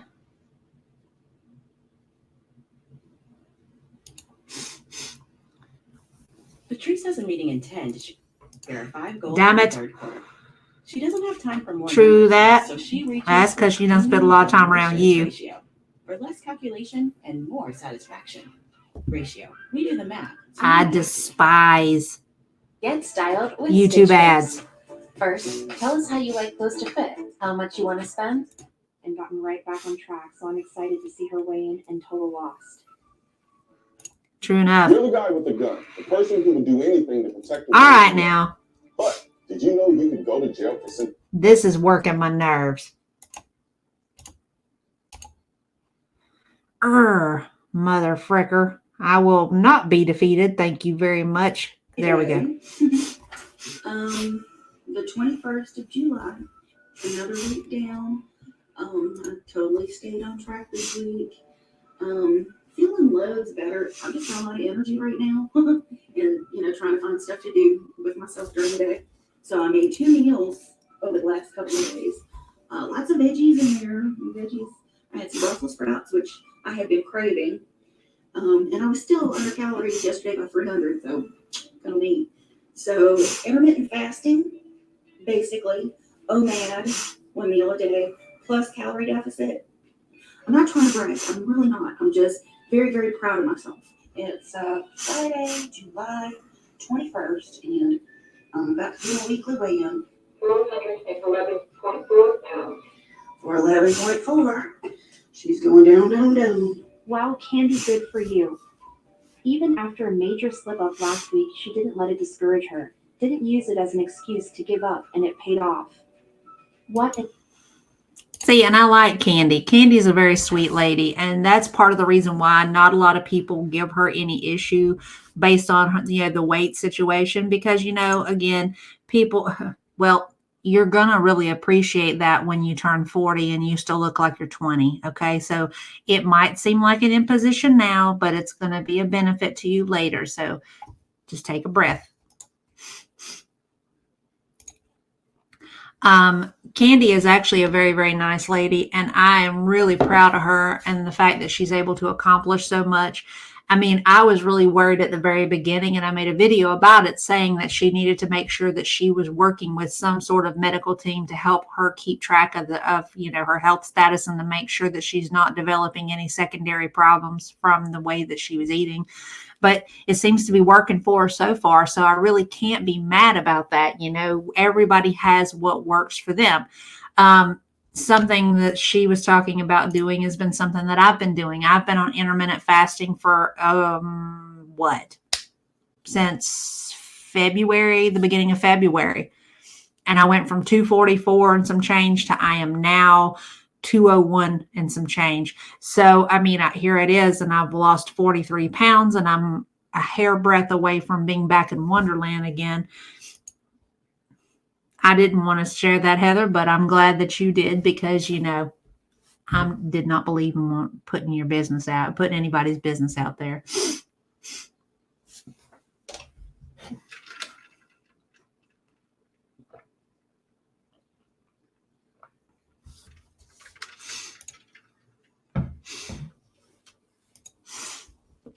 Yeah, Amber's a tough little bird. I have said that plenty of times.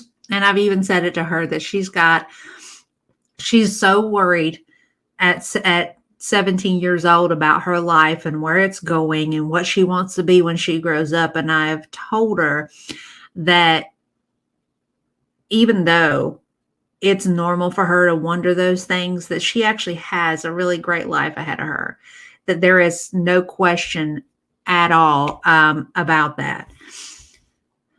Well,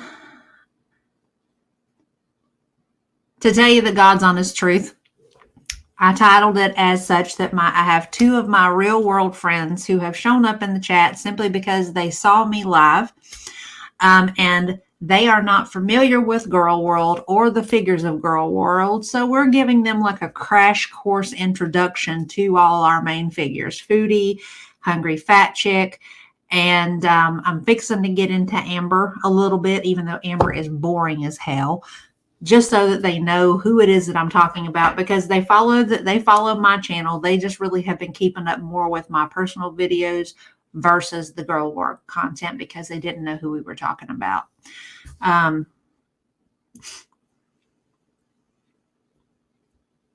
Exactly. Thank you, Amber. Now you got it from somebody who's never even met you. You got this. You don't have to fret. Your path, as much of a trek as it has been in the beginning, has only prepared you for something that you couldn't possibly imagine at this point, Oh, it's too late now, my perspective. They came in and asked what we were talking about, and then I started saying, well, here's what we're talking about. So then I started, showing them some of the videos that I've made on Foodie, and explaining the circumstances around. Like, I showed them Foodie telling everybody on the internet that she's better looking than them for like 10 minutes. They saw the lasagna, the lobster mac and cheese fart video. Amber absolutely is an amazing girl.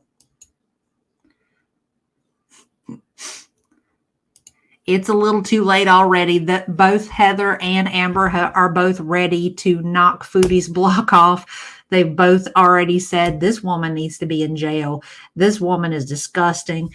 What is wrong with her? So they're already inducted here. So that's what we got. I mean, it wasn't really my intention for Heather and Amber to end up in here, but they just kind of said, oh, Heather's live, and went click, and here they are. So, of course, I wasn't going to just spend the entire time, chit chatting with them, even though I am. And everybody in here is kind of talking to them too, because, I explained I've known Heather since I was in the 6th grade, and Amber is actually Heather's kid. And I love them both, and I don't get to see them as much as I would like because there's distance issues there now that I've moved. But, I'll take what I can get. If they're willing to sit through the girl world craziness just to be able to have a little bit of a good time with me, then that's cool. Right. And that's actually what I showed them, was a video of her trying to tell everybody, you're just jealous because I'm prettier than you. You're just jealous because I'm prettier than you. I'm prettier than 90% of YouTube. Just to kind of give them an idea of who Foodie was. I showed them a video of Foodie like being bigoted for like 10 minutes. You're not uninvited neighbors. You both have access. You both know about the channel. I think you kind of already knew that it was an open invitation sort of thing. I just didn't really know if you guys were going to be on board with the girl world foolishness, because like I said, it's a really trashy, psychotic telenovela sort of environment. But now that you've been formally introduced to the primary chucklehead in the gang, you're welcome to come back and kind of fill in. I mean, there's other channels too, that are way more hardcore with this stuff than I am. I'm just giving like, here's what I'm seeing, here's what I think, and here's why I think it. I'm actually probably as chill as you can get in some of the way that I respond to some of the stuff that I see. Obviously, child, why would you even think anything other than that?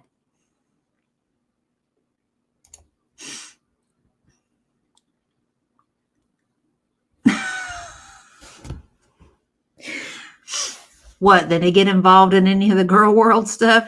I'm sure she probably grosses you out, right? It grosses me out too. But for me responding, number one, they're full of shit and they lie about everything. 2, they're an embarrassment to, as far as I'm concerned, they're an embarrassment to bigger girls because they are representing themselves as every negative stereotype that could be associated with being a larger woman. And that is what really rubs me the wrong way. It really, really does. Oh my goodness. Let's see. Let's do some ALR because we haven't done her yet.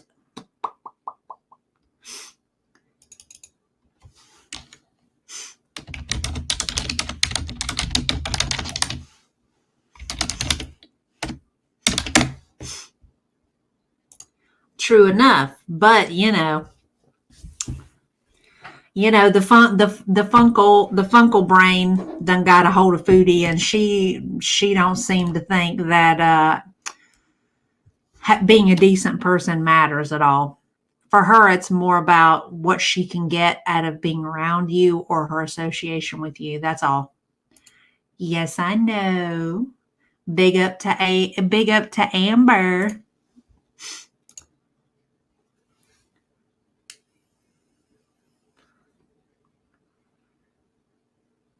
Yes, I know. But the crazy thing is do you know that when I started this channel, I still met that requirement at the very beginning? Between hormonal problems and, situational depression, the highest I got was 245. So, and I'm getting smaller by the day. So I would love to try to see her say anything. But then, realistically, she's already said that she would have no interest in anybody like me anyhow, because I only have 300 followers. I'm a nobody. So I'm safe, at least until I say something that happens across her path that pisses her off enough. But it is what it is. I dare her to come for me. I dare her to come for me. I would enjoy dismantling her, to be honest with you. As ugly as that sounds. So, all right. let me see. Let's see. Let's find. Okay. So my Girl World folks that are in here with me right now, my perspective, and who else is in here with me? Learning and Grateful and whoever else that might be lurking about.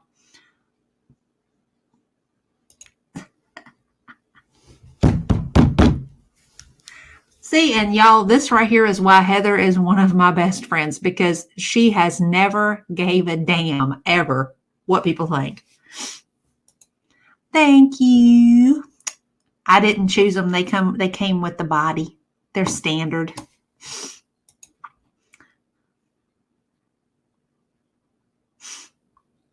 Right. And I'm sorry, but I don't know about you, my perspective, but until that happens, I'm going to keep right on going, and so should you. Okay. On the ALR front, what compilation should we pull on ALR?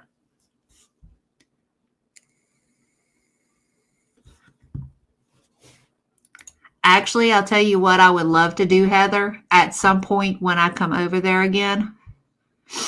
I would really love to sit down with you and do a Girl World video. Watch you, have you do a reaction to one of these people's videos. That would be awesome. Because you ain't got no filter and you don't give two fucks. Oh, girl, when have I ever?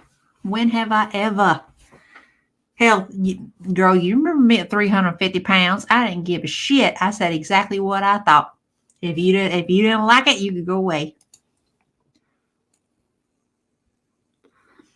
Okay, let's see.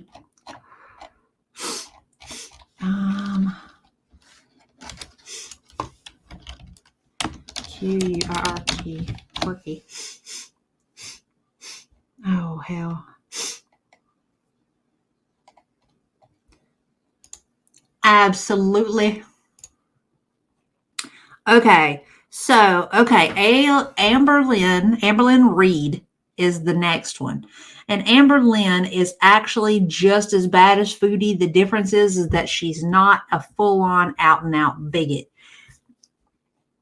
Yeah, I mean, I watch her, and I don't know how many of my videos you've caught perspective, but I do, majority of my videos I think are really more geared toward her because of the misinformation that she deals out in relation to her diagnoses and the symptoms and the management of those illnesses and stuff like that.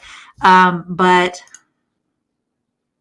no, not tonight. I'm staying up tonight because I have to work tomorrow night. I have to shift my sleep schedule. So that's why I'm up late right now. But it's basically kind of debunking her. Now, it's also pointing out like her trying to say that she's eating a plate of cottage cheese and vegetables and that, oh, I've been eating so good, but she's not lost any weight. Her emphatic denial of general facts is part of what lended me to get into this whole situation with responding to these videos, because she lays it out to, oh, well, it's my health problems that keep me from losing weight. Or you guys are just fat shaming me. You just don't like me because I'm fat. No, people don't like you because you're a liar. There's a difference. Now, Heather and Amber, to give you guys kind of a high point on it, this girl is actually the biggest girl in this whole Girl World universe thing. And she's been at this for more than a decade online, and she started her YouTube channel to be a weight loss channel. And since she started this channel, she has actually gone from 300 and some change to now she is 537 pounds. She's gone through multiple rounds of everything you can think of. Jenny Craig, Weight Watchers. She's used MyFitnessPal. She's tried to get weight loss surgery 3 times and failed and been rejected 3 times. She's been through countless therapists where she'll see them for a week and, oh, they're the greatest thing ever. They help me so much. I love them so much. They're everything I ever needed. And then a week later, she's looking for a new therapist. She wants so badly to be quirky that she self-diagnoses herself with stuff through taking quizzes online. It's bizarre, but she thinks that she's very, very, she's got that terminal new uniqueness sort of thing. Yeah, she was in the 300s when she started. Yeah. I can't remember her exact weigh-in amount, but she was in the 300s when she started her channel, which has been a while ago. There we are. Wait. All right. And volume. Enlarge.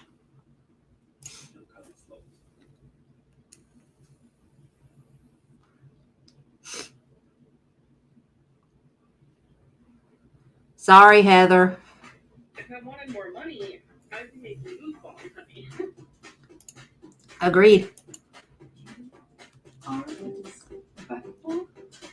Peace. We went to a buffet. Daddy alert, stab. Okay, no, that was stupid. Okay, but anyway, we bet. And I was like, I ain't got this. I left my water bottle in the car with like this much water left. Like to get to my goal for that day, this much water. That's it. I got addiction for food is all at one. Comfort at the highest level. Flossing a shield from Girl, burying emotions with a candy-coated shovel. you preaching to the choir. I say no when it makes me feel alive. Afterwards, it was. This is her at the beginning. This is her at the very beginning of her channel. Okay. Look at how small her neck is right there. She actually has a fully formed neck shoulder differential.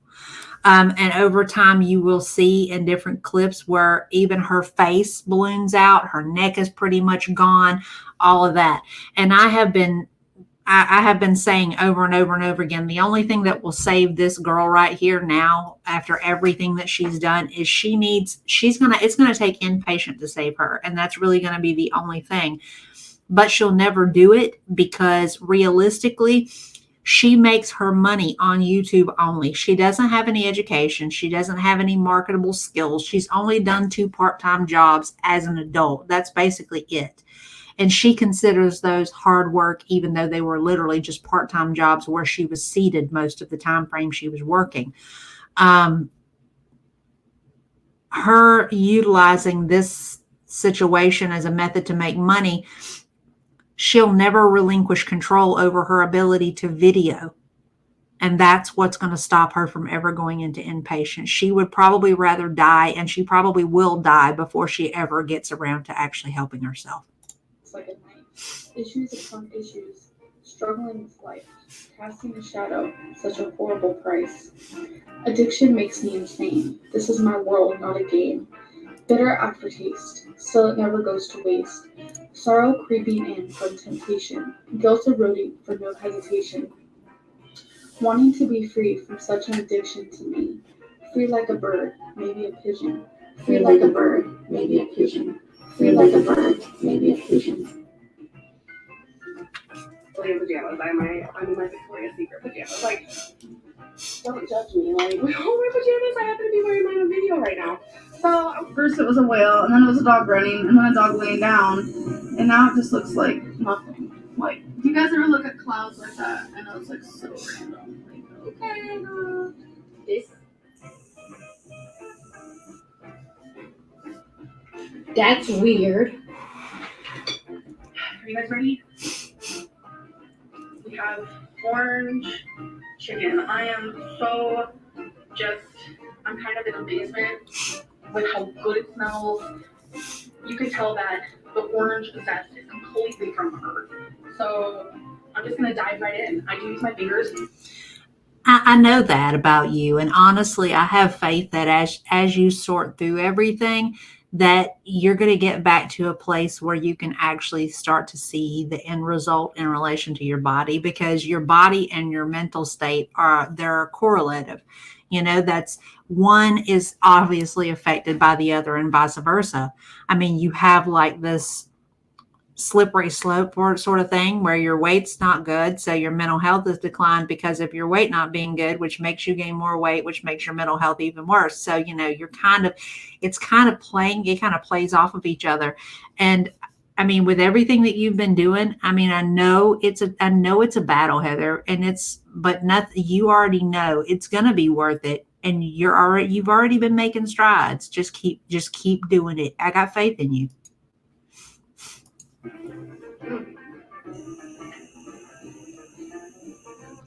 And like I said, Yes, it is, my darling, but you are battle tested and bulletproof. You got this. no one's stealing it from me. Let's go.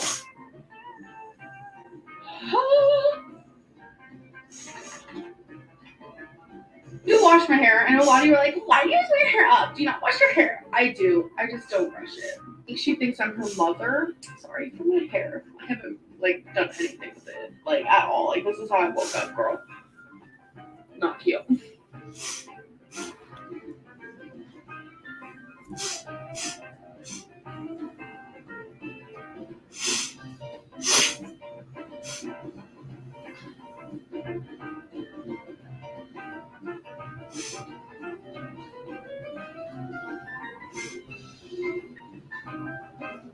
The 31st. I cannot believe tomorrow, September 1st. For me, that means fall has begun, even though fall really doesn't start until towards the end of September. But let's read because I haven't read in forever, and now I'm rambling. Okay, catch you later, alligator.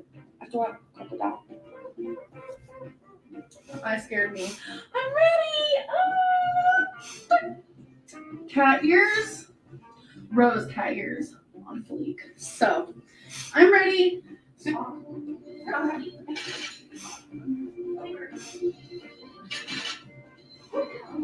2:02 a.m. So that's late.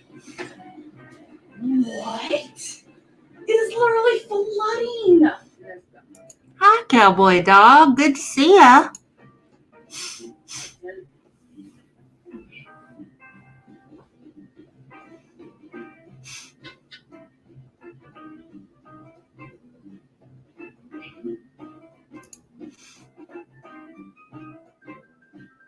Yeah, I think so. Yeah, Destiny got this cake at Walmart for $60. I'm like, slay. I got this one from the good old Target.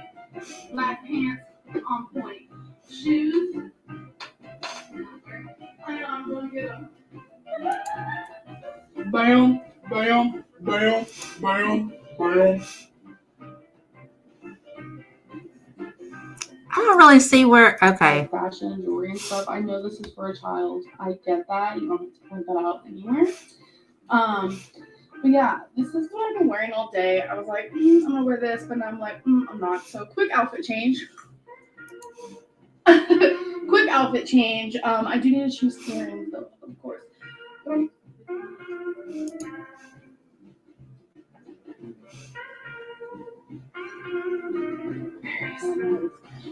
What the?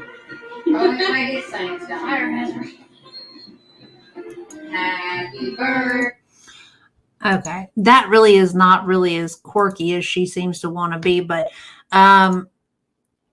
here's the deal. I mean, I'm not downplaying her mental illness in the slightest. I know the girl has problems. There's no question about it. The thing is that for the most part, she's in denial about exactly how extensive her issues are. She's one of these people where the whole multiple diet things, she literally cycles through them. And the way that it goes is she'll start a diet and it won't even be 3-4 days later, she stopped it. And she actually has said she seeks out reasons to stop, even though she knows that she is dying, actively dying. And a part of it, and she even said this at one point, that she feels like if she loses weight, that she's going to lose a large portion of her audience, which is the farthest thing from the truth. If she were actually able and willing to take the time to see herself in the situation clearly, she would understand that people love an underdog. Exactly. That's true. There are other things at play here, and there's a lot going on. She's extremely codependent. She literally takes on the personality of any person that she's dating. She never goes longer than a couple of weeks in between. She ends a relationship, she starts a new one.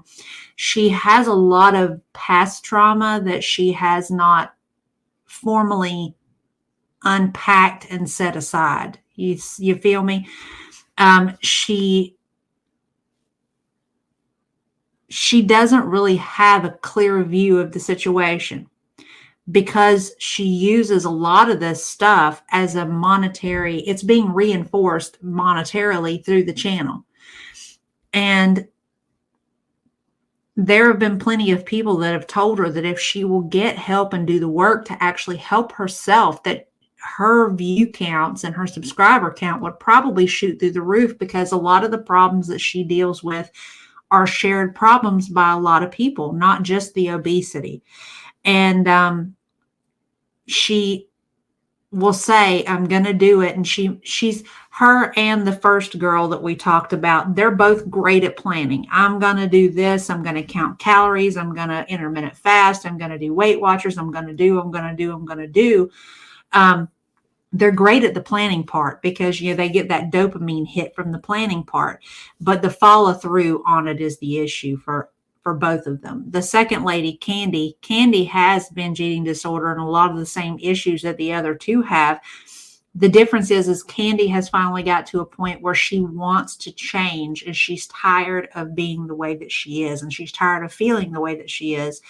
And she has gotten to the point where she's ready to do something about it. The problem with Foodie Beauty is in 100% denial. She doesn't think there's anything wrong with her physically, mentally, none of it. And then Amber knows there's something wrong, but she's creating her own roadblocks. God's honest truth, I don't really like Foodie as a person. She's very destructive. She's very nasty. And Amber, I don't really like as a person because she's very manipulative. She chooses to play with people's emotions just so that she can gain money out of it, to her detriment. When nobody out here in the great wide world who actually gives a crap, nobody wants to see her die. There is nothing cute about killing yourself for an audience. It's just not. Yeah. I agree. Yeah.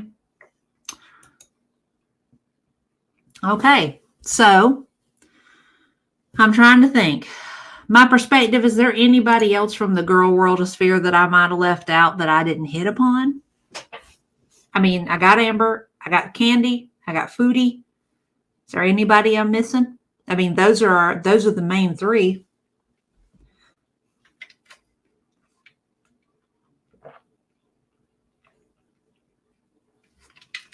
Oh. Woo! Holy smokes, we done been at this 2 hours, y'all. That went by fast.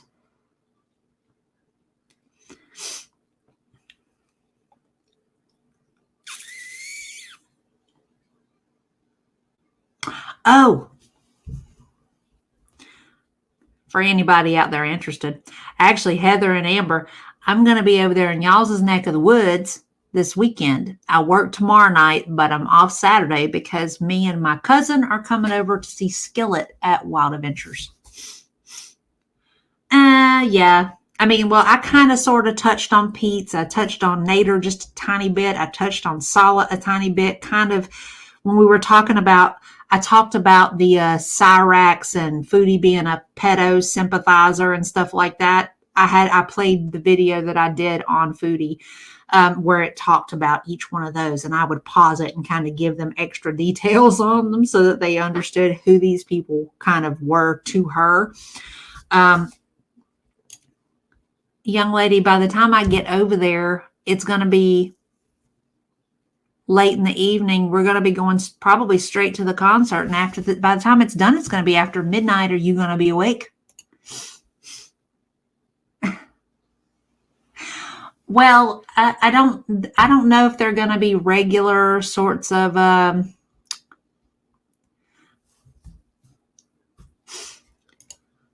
holy shnikes. That's awesome. That's awesome. About time.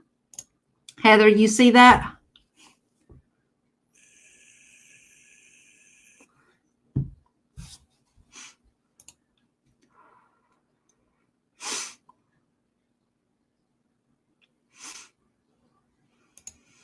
Well, I mean, I can kind of sort of agree with that.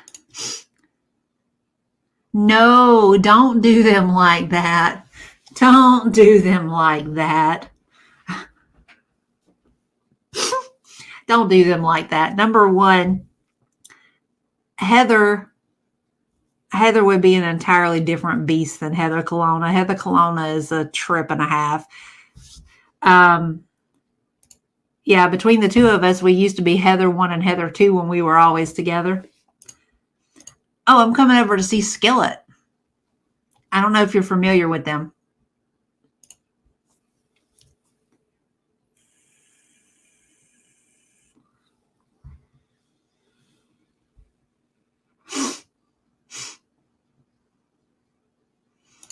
Is that where y'all going to be this weekend, Heather?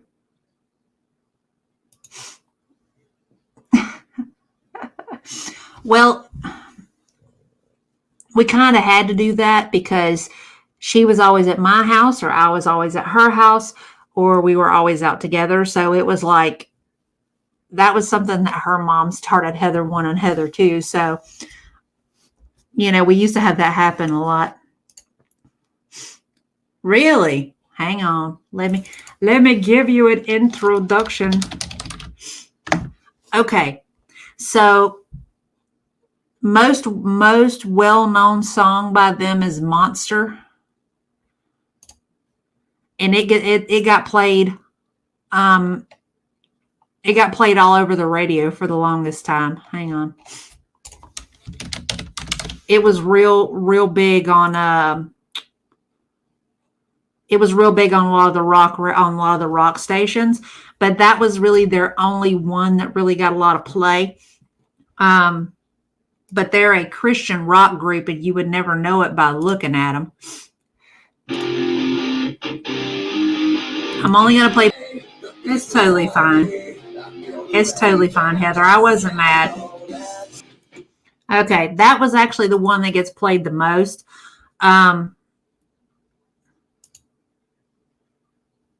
No, and I understand, and that's why I said I wasn't mad, you know, because I got it, you know, it was fine.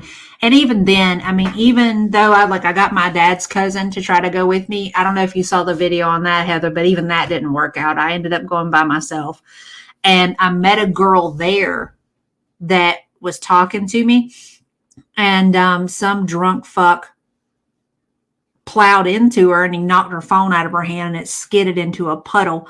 And it basically just fried her phone. And she was freaking out because her ticket was on there. And her ticket was actually up in the nosebleeds. She'd had that ticket for years before COVID. And I actually told her, I was like, look, I'm like, obviously this has happened for a reason. I'm like, I was supposed to have a second person, and that person's not here. So you come and sit with me. And she just boohoo cried. God bless her. And I know, right? Well, if you listen to Rock 108, I think they still play it pretty frequently. It was really popular. That's like the only song of theirs that really makes rotation like that. But Skillet has started getting a little bit of a broader kind of reach, because like WWE has used one or two of theirs. And I think the NFL has started using some of theirs too.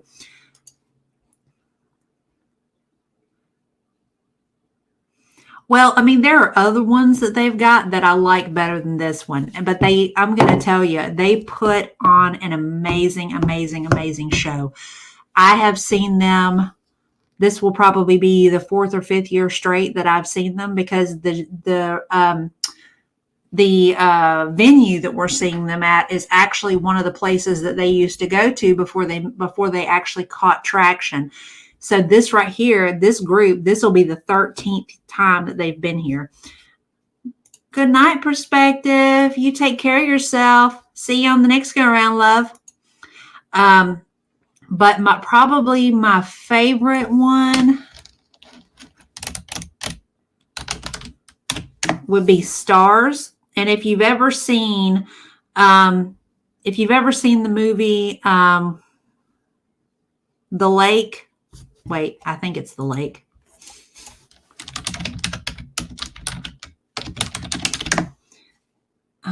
The Shack.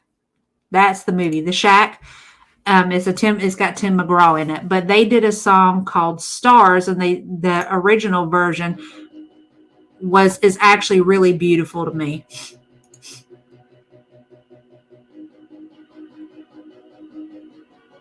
Oh, see, I ain't know that.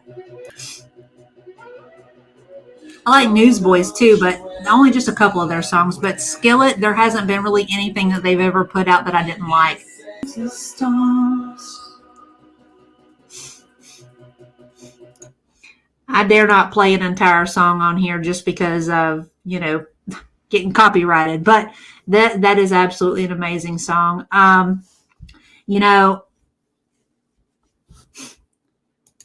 Yeah, it is such a beautiful song. Like, I'll be honest with you, I know you couldn't tell, but just that part that we listened to, I got chill bumps like everywhere, all over me. My hairs are all raised up everywhere.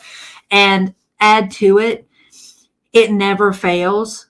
Every single time I've seen them live, I end up in pure D, little girl with skint knee kind of tears during this song, because the song by itself is incredibly powerful, but add to it, the energy that comes not just off the band live during this song, but you're surrounded by so many people who are connected with that energy that it just kind of resonates, and you can kind of feel it around you and going through you all at the same time. And it's really overwhelming. It never fails. But they have, yeah. I've never heard of Caleb. I'm going to have to look that one. I'm going to have to look them up. I've said it before, I'm not a religious person. If anything, I would have to classify myself as more of a spiritual person, but I do believe in a God of my understanding.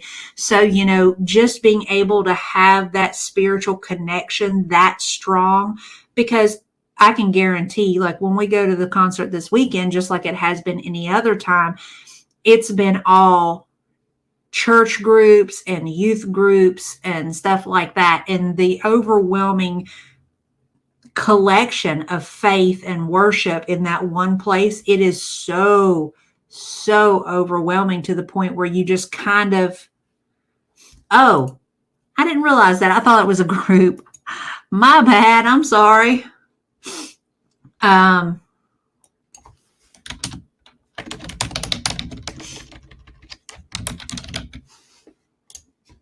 It's just really overpowering. But then you've got other songs though too that, like, I have like whole sections of stuff of theirs and various playlists of mine, mainly because,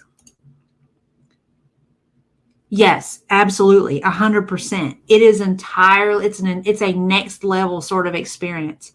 It kind of, that's Kermit singing, right? Go.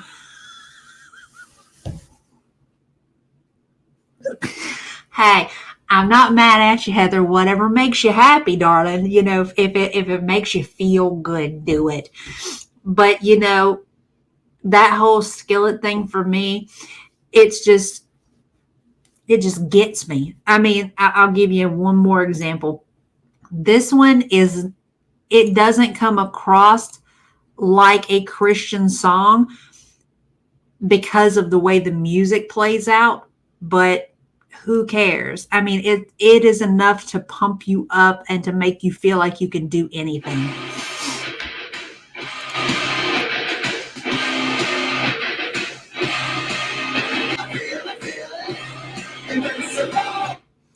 Okay, So see, that's the kind of stuff that I'm accustomed to and that actually got me hooked on them to begin with.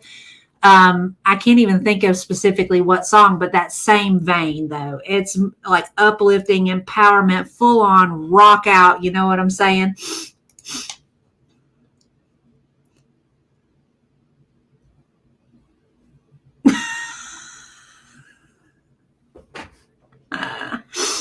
See, I was more of a Christmas album girl when it came to the Chipmunks, but that's just me.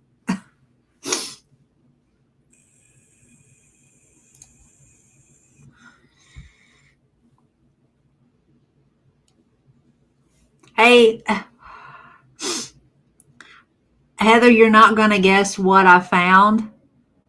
There was, what is the name of that? Rob Squad. There's a couple on YouTube named the Rob Squad. And take a guess at what they did, who they were reacting to. Gonna be a blast from the past.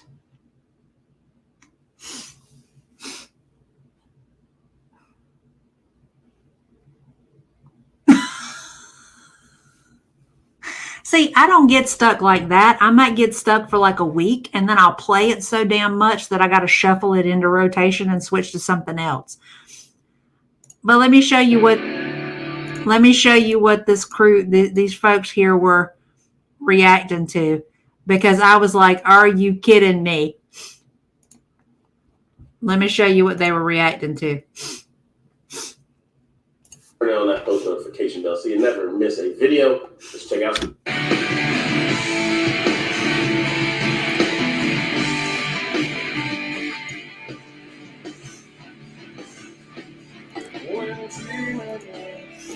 '80s, baby. Come on, don't be like that. We gotta give our homeboy some ups. I know that song got overplayed, but it's been what? 20 years? And look at these two kids, God bless them. They've never heard them before. Look at how into it they are. It's beautiful. Scott and them are great. They're great performers. They just let all the politics get in the way. Another is absolutely awesome. And I feel like Creed, their lyrics are so in depth. Amazing. Every single time, it's a clear cut paint story right there in front of you. It means something too. It's not just a watch. Their lyrics always have something that you can connect with. I absolutely loved it. And I like how, like, with his voice, the lead singer's voice, I love how when they do have those build-up moments where they're really, really rocking, his voice is right there. Like, man, it's amazing. But then in a minute, it's all good, girl. Slow it down like they did at the end. You got really light kind of and then I feel like you got to hear every never fails. His voice there, and it was so special in the light moments and so special in the big moments too. That I think all around his voice, the entire song is just like you were in awe. Creed, y'all are working y'all's way up. Thank you guys so much for that suggestion. As always, drop down below and let us know what our next Creed song should be. But as we always send you out of here, we love you, we thank you, we appreciate you. Remember, every day that you wake up, that is a blessing. I caught that, and I'm not going to tell you no lie, girl. I was laying in the bed. And I was flipping through YouTube. This was like about this time of night. I was getting ready to bed, and I was just flipping through. And I saw that, and I was like, oh, my God, I got to watch this. And I'm going to tell you, number one, I was just like, girl, just like I said about Matchbox 20, this took me back. This took me back to a point where me and you were in high school, and we were just kind of dicking around, not knowing what the hell what we wanted to do with ourselves or our lives and everything. And that song had so much power then, and it still does now. I mean, realistically, they had the opportunity to be something bigger than they actually were for such a short period of time. And, you know, you make that comment, look at Todd's older brother. Here's what I don't know if you know. Damien and Todd were the same age. They were friends all through middle school, all through high school. I grew up with Scott. I actually have photos of him and Damien where, back in that day, they had the weird side shaves and stuff like that of their hair.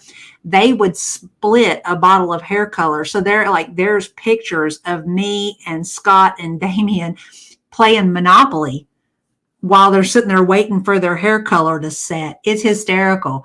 Mom used to make the joke that one day after he got big and famous and stuff, like right after Creed started, that she was going to release some of those photos. But she never did, obviously. But we still have them. But, I'm really proud. I'm really, really proud of Scott and the rest of the gang. And actually, how about this for some throwback foolishness? They're actually getting together again. There's a cruise coming up next year where it's them and like 2 other bands or whatever, but they're going to be doing live performances and meet and greets and stuff. But that'll be the first time they've played together since they split up when Scott Stapp got ill. Yeah, back when people had talent and auto-tune wasn't a thing. Really? I don't blame you.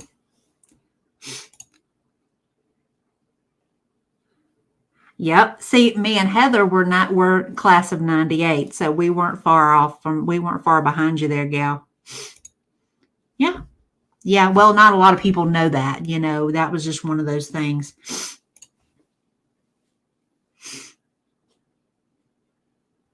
Holy moly. Girl, you got all kind of inside connection. I would have been pulling some strings, getting some tickets, hook a sister up. No, Scott, yeah, no auto-tune. I think, and this is going to sound crazy, but auto-tune made people lazy. Take, what's that guy's name?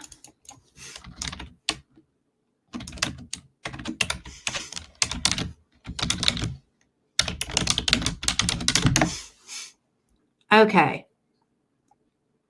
Let me find. Okay. Tell me if you remember this. I'm not good at a one-night stand, but I still need love because I'm just a man. These days never seem to go to plan. I don't want you to leave, can you hold my hand? Oh, won't you stay with me?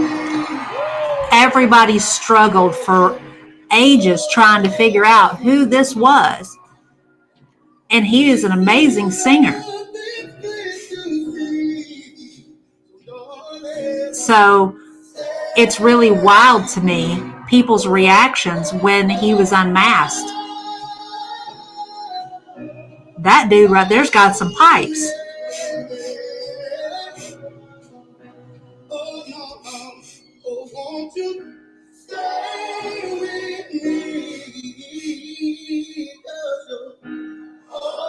I know you did, but we're not going to talk about that just now. Hang on.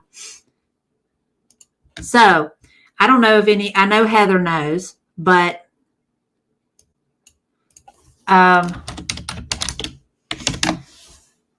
people tried for the longest time to figure out who that was because they couldn't figure it out. They were freaking shocked. So here we are. The time come to unmask him after saying, God, I don't know who this is. Whoever it is, they're amazing. And look at who it turned out to be. Are you kidding me? T-Pain!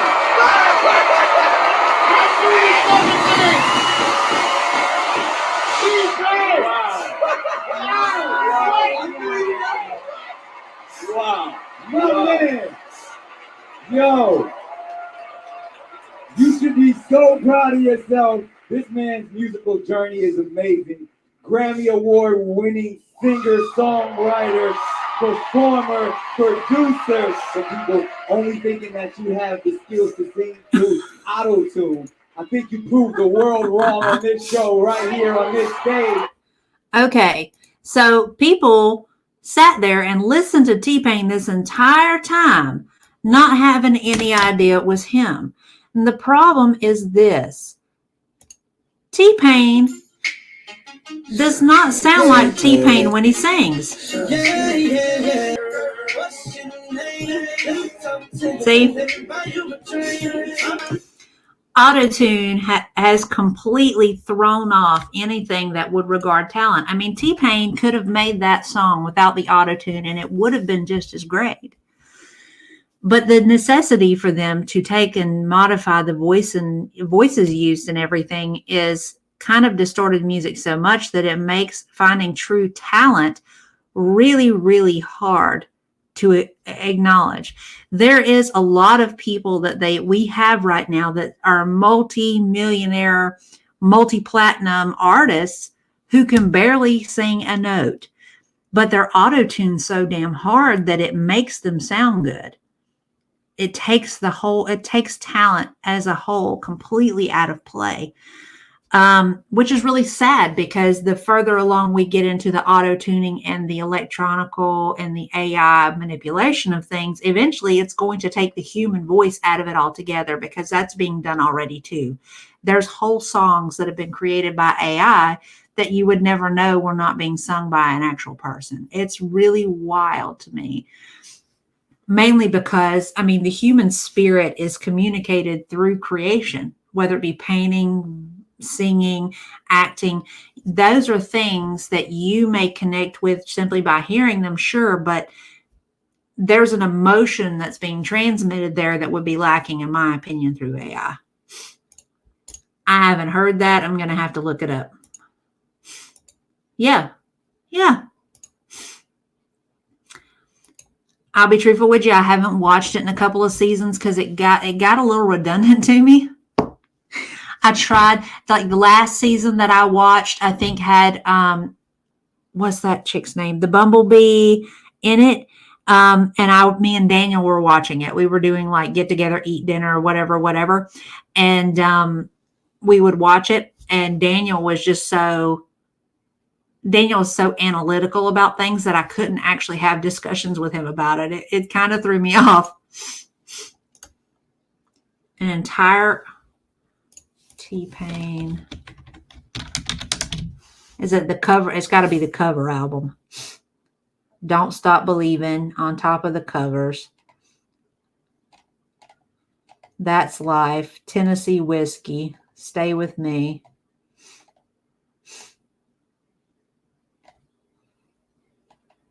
A Change Is Gonna Come. A Change Is Gonna Come is actually a really good song. It doesn't surprise me that he redid that one.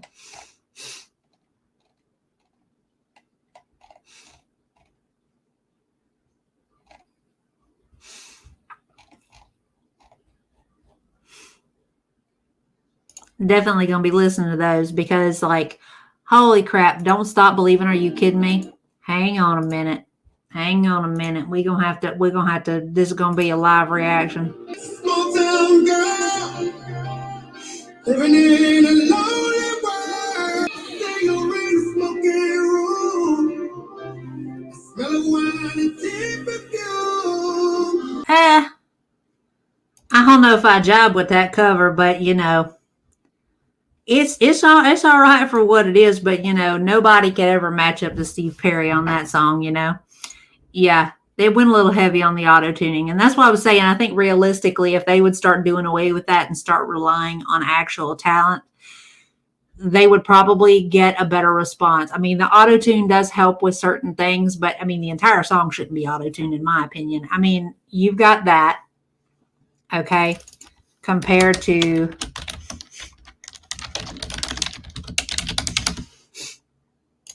okay. Let's get into this. Let's do a real. Can't nobody match up to this guy. You know I couldn't help it. He did a cover. It was to be expected. See, I mean, no offense to T-Pain. I mean, he did his own rendition of it. And like I said, T-Pain is a very talented man. But that song, there ain't no matching up to Steve Perry. Even the new guys that they've brought in since Steve left the group have not been able to hold a candle. Even the newest guy, the Filipino guy, he is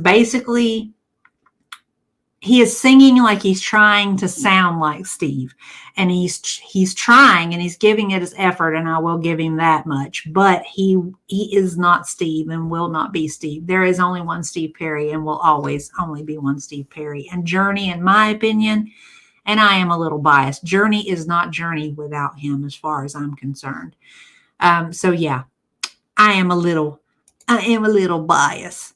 So speaking of Miss Lady, me and you need to have a conversation. Icon for Hire is going to be in Destin.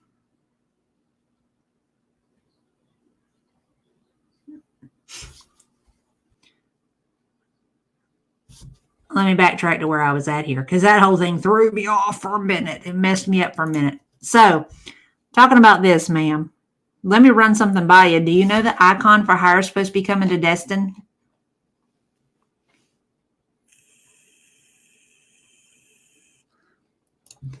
There's really no money to take. I mean, I'm not making any money off of it. I'm not monetized. You know? So, I mean, that's, I guess, until I get monetized, that's the only way that they can punish me, is by suspending it temporarily until I stop playing. I don't know. Yes, ma'am. Would you like to go see them?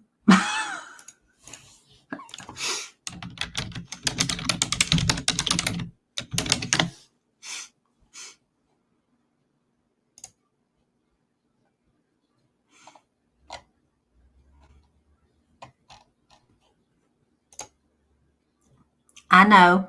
I've already seen them twice.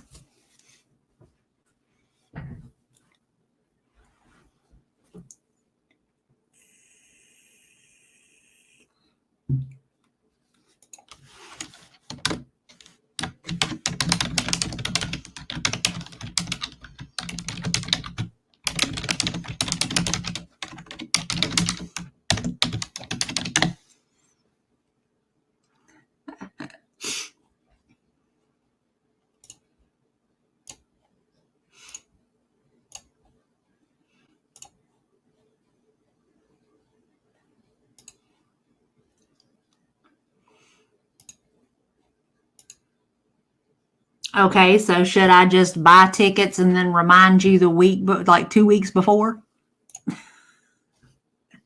Because I've already decided I want to go.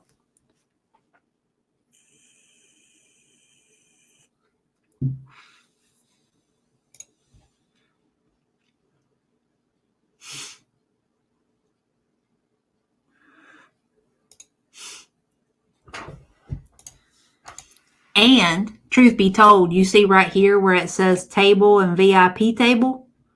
I would be more than willing to buy all 4 seats at the table if you want to bring Squirt and Tang with you.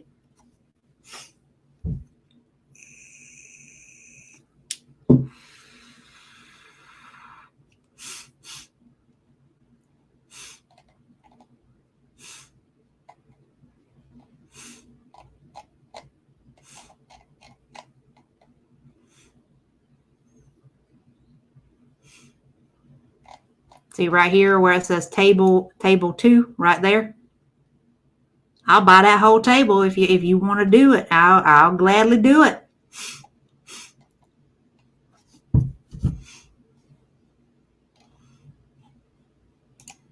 Okay. That sounds like a plan then. I mean, it's a small venue, as you can see. I mean, they're not real.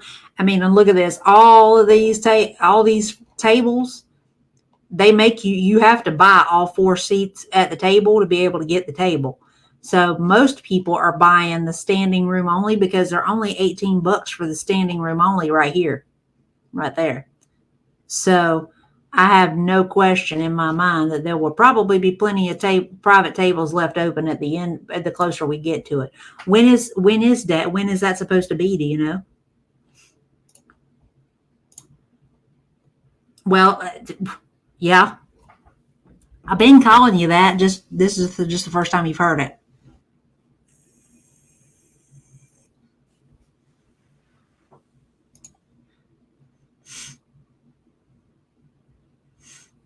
Where is that? Hang on, I gotta look that up. I ain't got no clue what you're talking about.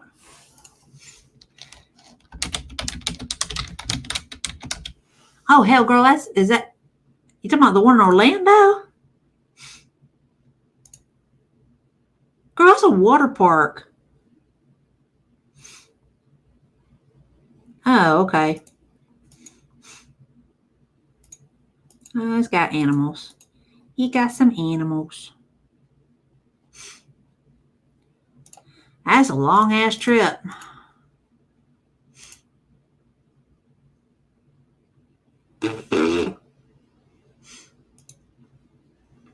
Well, it definitely is from where I'm at, is what I'm saying.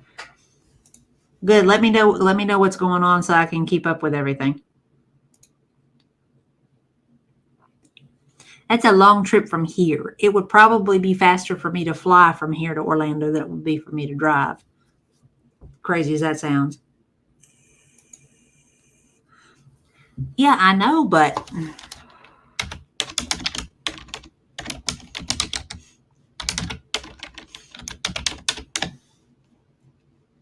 hang on.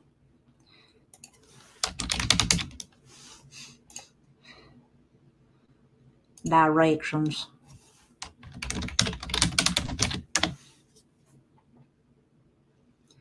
That is a 6-hour drive. Holy cannoli.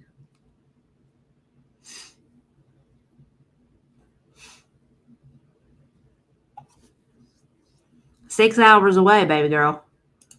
6 hours away. Girl, Red Bull don't give me nothing but heart palpitations. 6 hours. Look at this.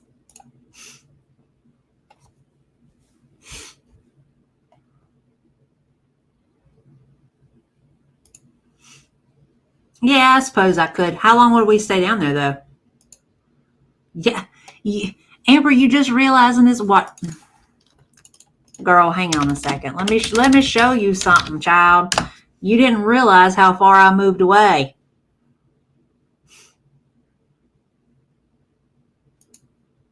Mm-hmm.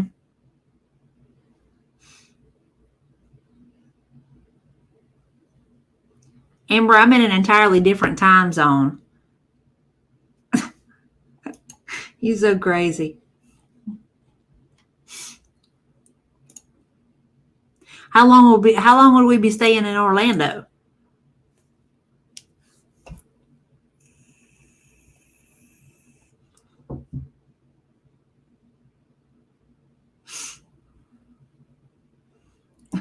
Girl, what you laughing about?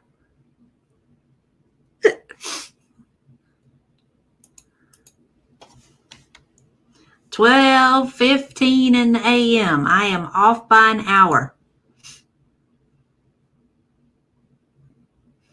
Girl, realistically, unless I slept the night before, more than likely I will probably be white knuckling it. I'm more than content with you driving. I don't really drive that much down south.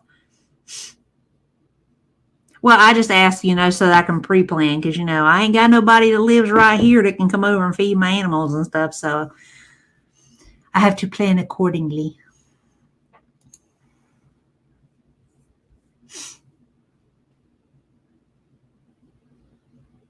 Side note, when are you wanting to do that?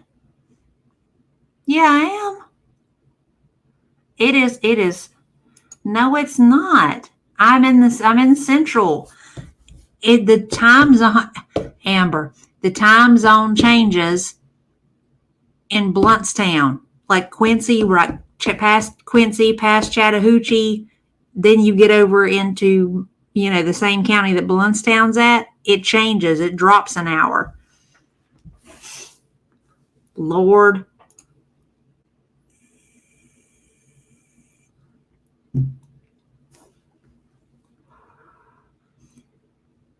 Heather, you need to be finding out what's going on at her school that they ain't teaching them basic time zones. No, I'm sorry, not 12:15. It's 11:15 here. That's my fault. I'm having brain farts. It's 11:16 here, so I lose. There's an hour lost. That's my fault. It's 12:15 where you are. It's 11:15 where I am.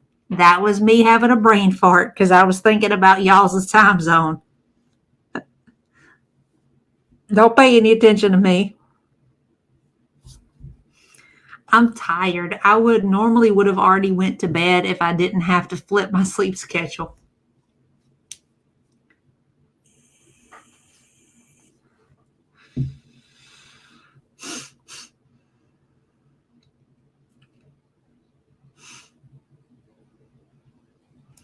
Oh, you hush. You ain't got no room to talk. You're up this time of the night because you're choosing to be. I am because I have to be. I would be in bed already if it wasn't for the fact that I have to work tomorrow night.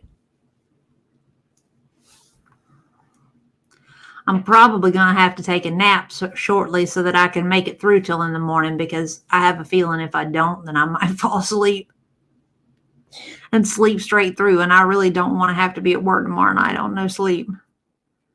Ugh.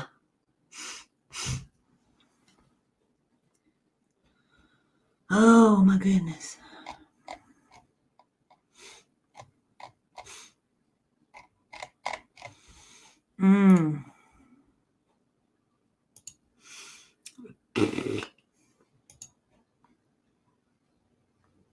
Lord, what did he do now?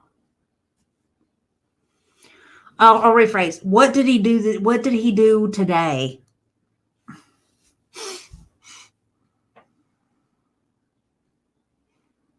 I know why Amber's up. Amber's a teenager. She's going to be up till at least 1 or 2.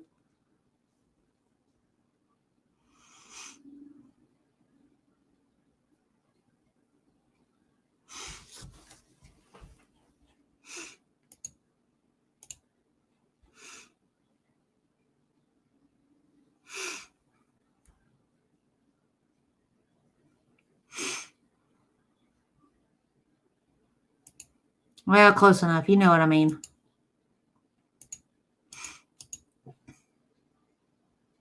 What? How did he manage that?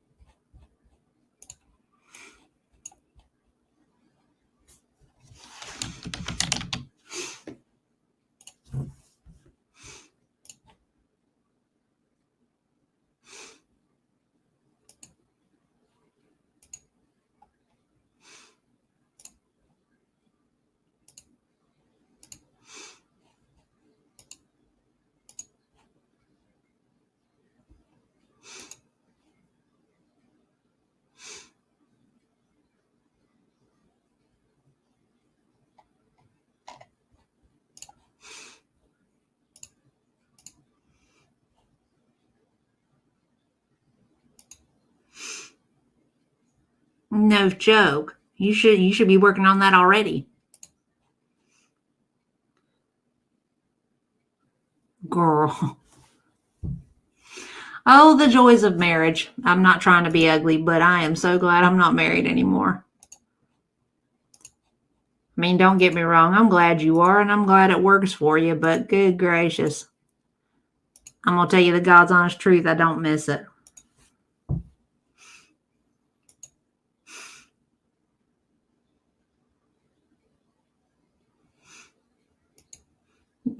I think that's actually one of the things he likes about you, so long as it ain't directed at him.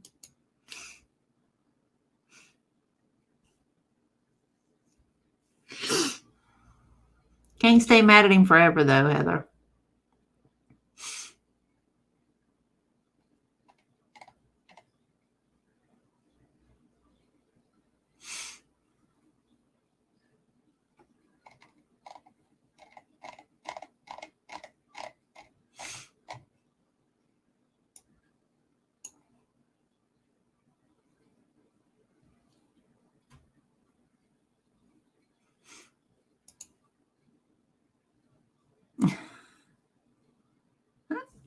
Yeah, he knows it. He knows it too.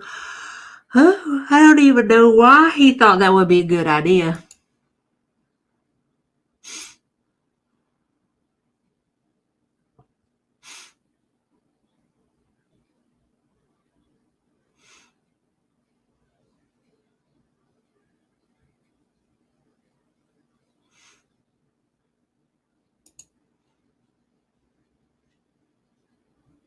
Oh, I'm sorry, Learning. That sucks. Hope you have a good night. I'm probably gonna have to hop off of here too in a minute. I'm gonna talk with Heather and Amber a little bit longer for just a few minutes, and then I'm gonna have to take a nap. I'm struggling. Good night. I don't know if that's even gonna happen. No joke. That's what I'm saying. You should have been working on that.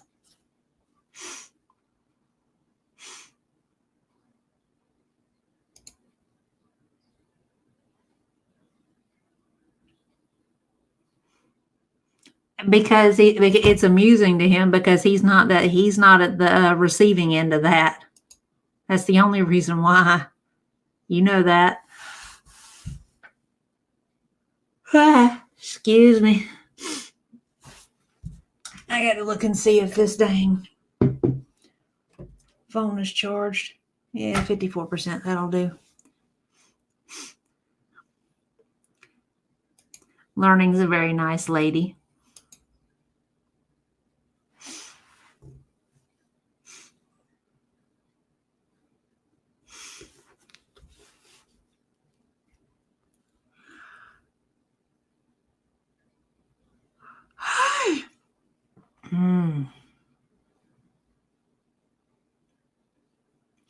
Well, at the very least, he's willing to accept it if it is pointed at him, which is more than I can say for my dad.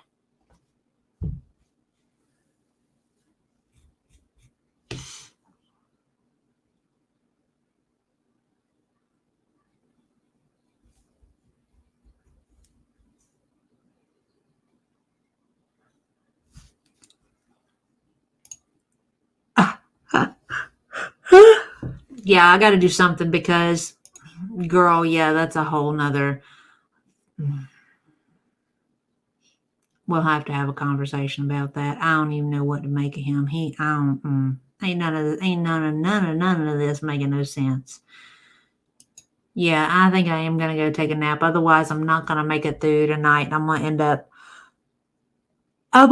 not being able to sleep in the morning because I'll end up passing out on the couch or something and just not waking up until tomorrow sometime during the day.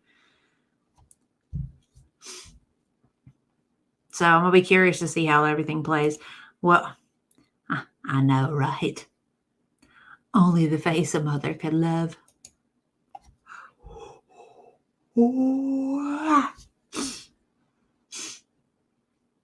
Yeah, I'm going. I love y'all.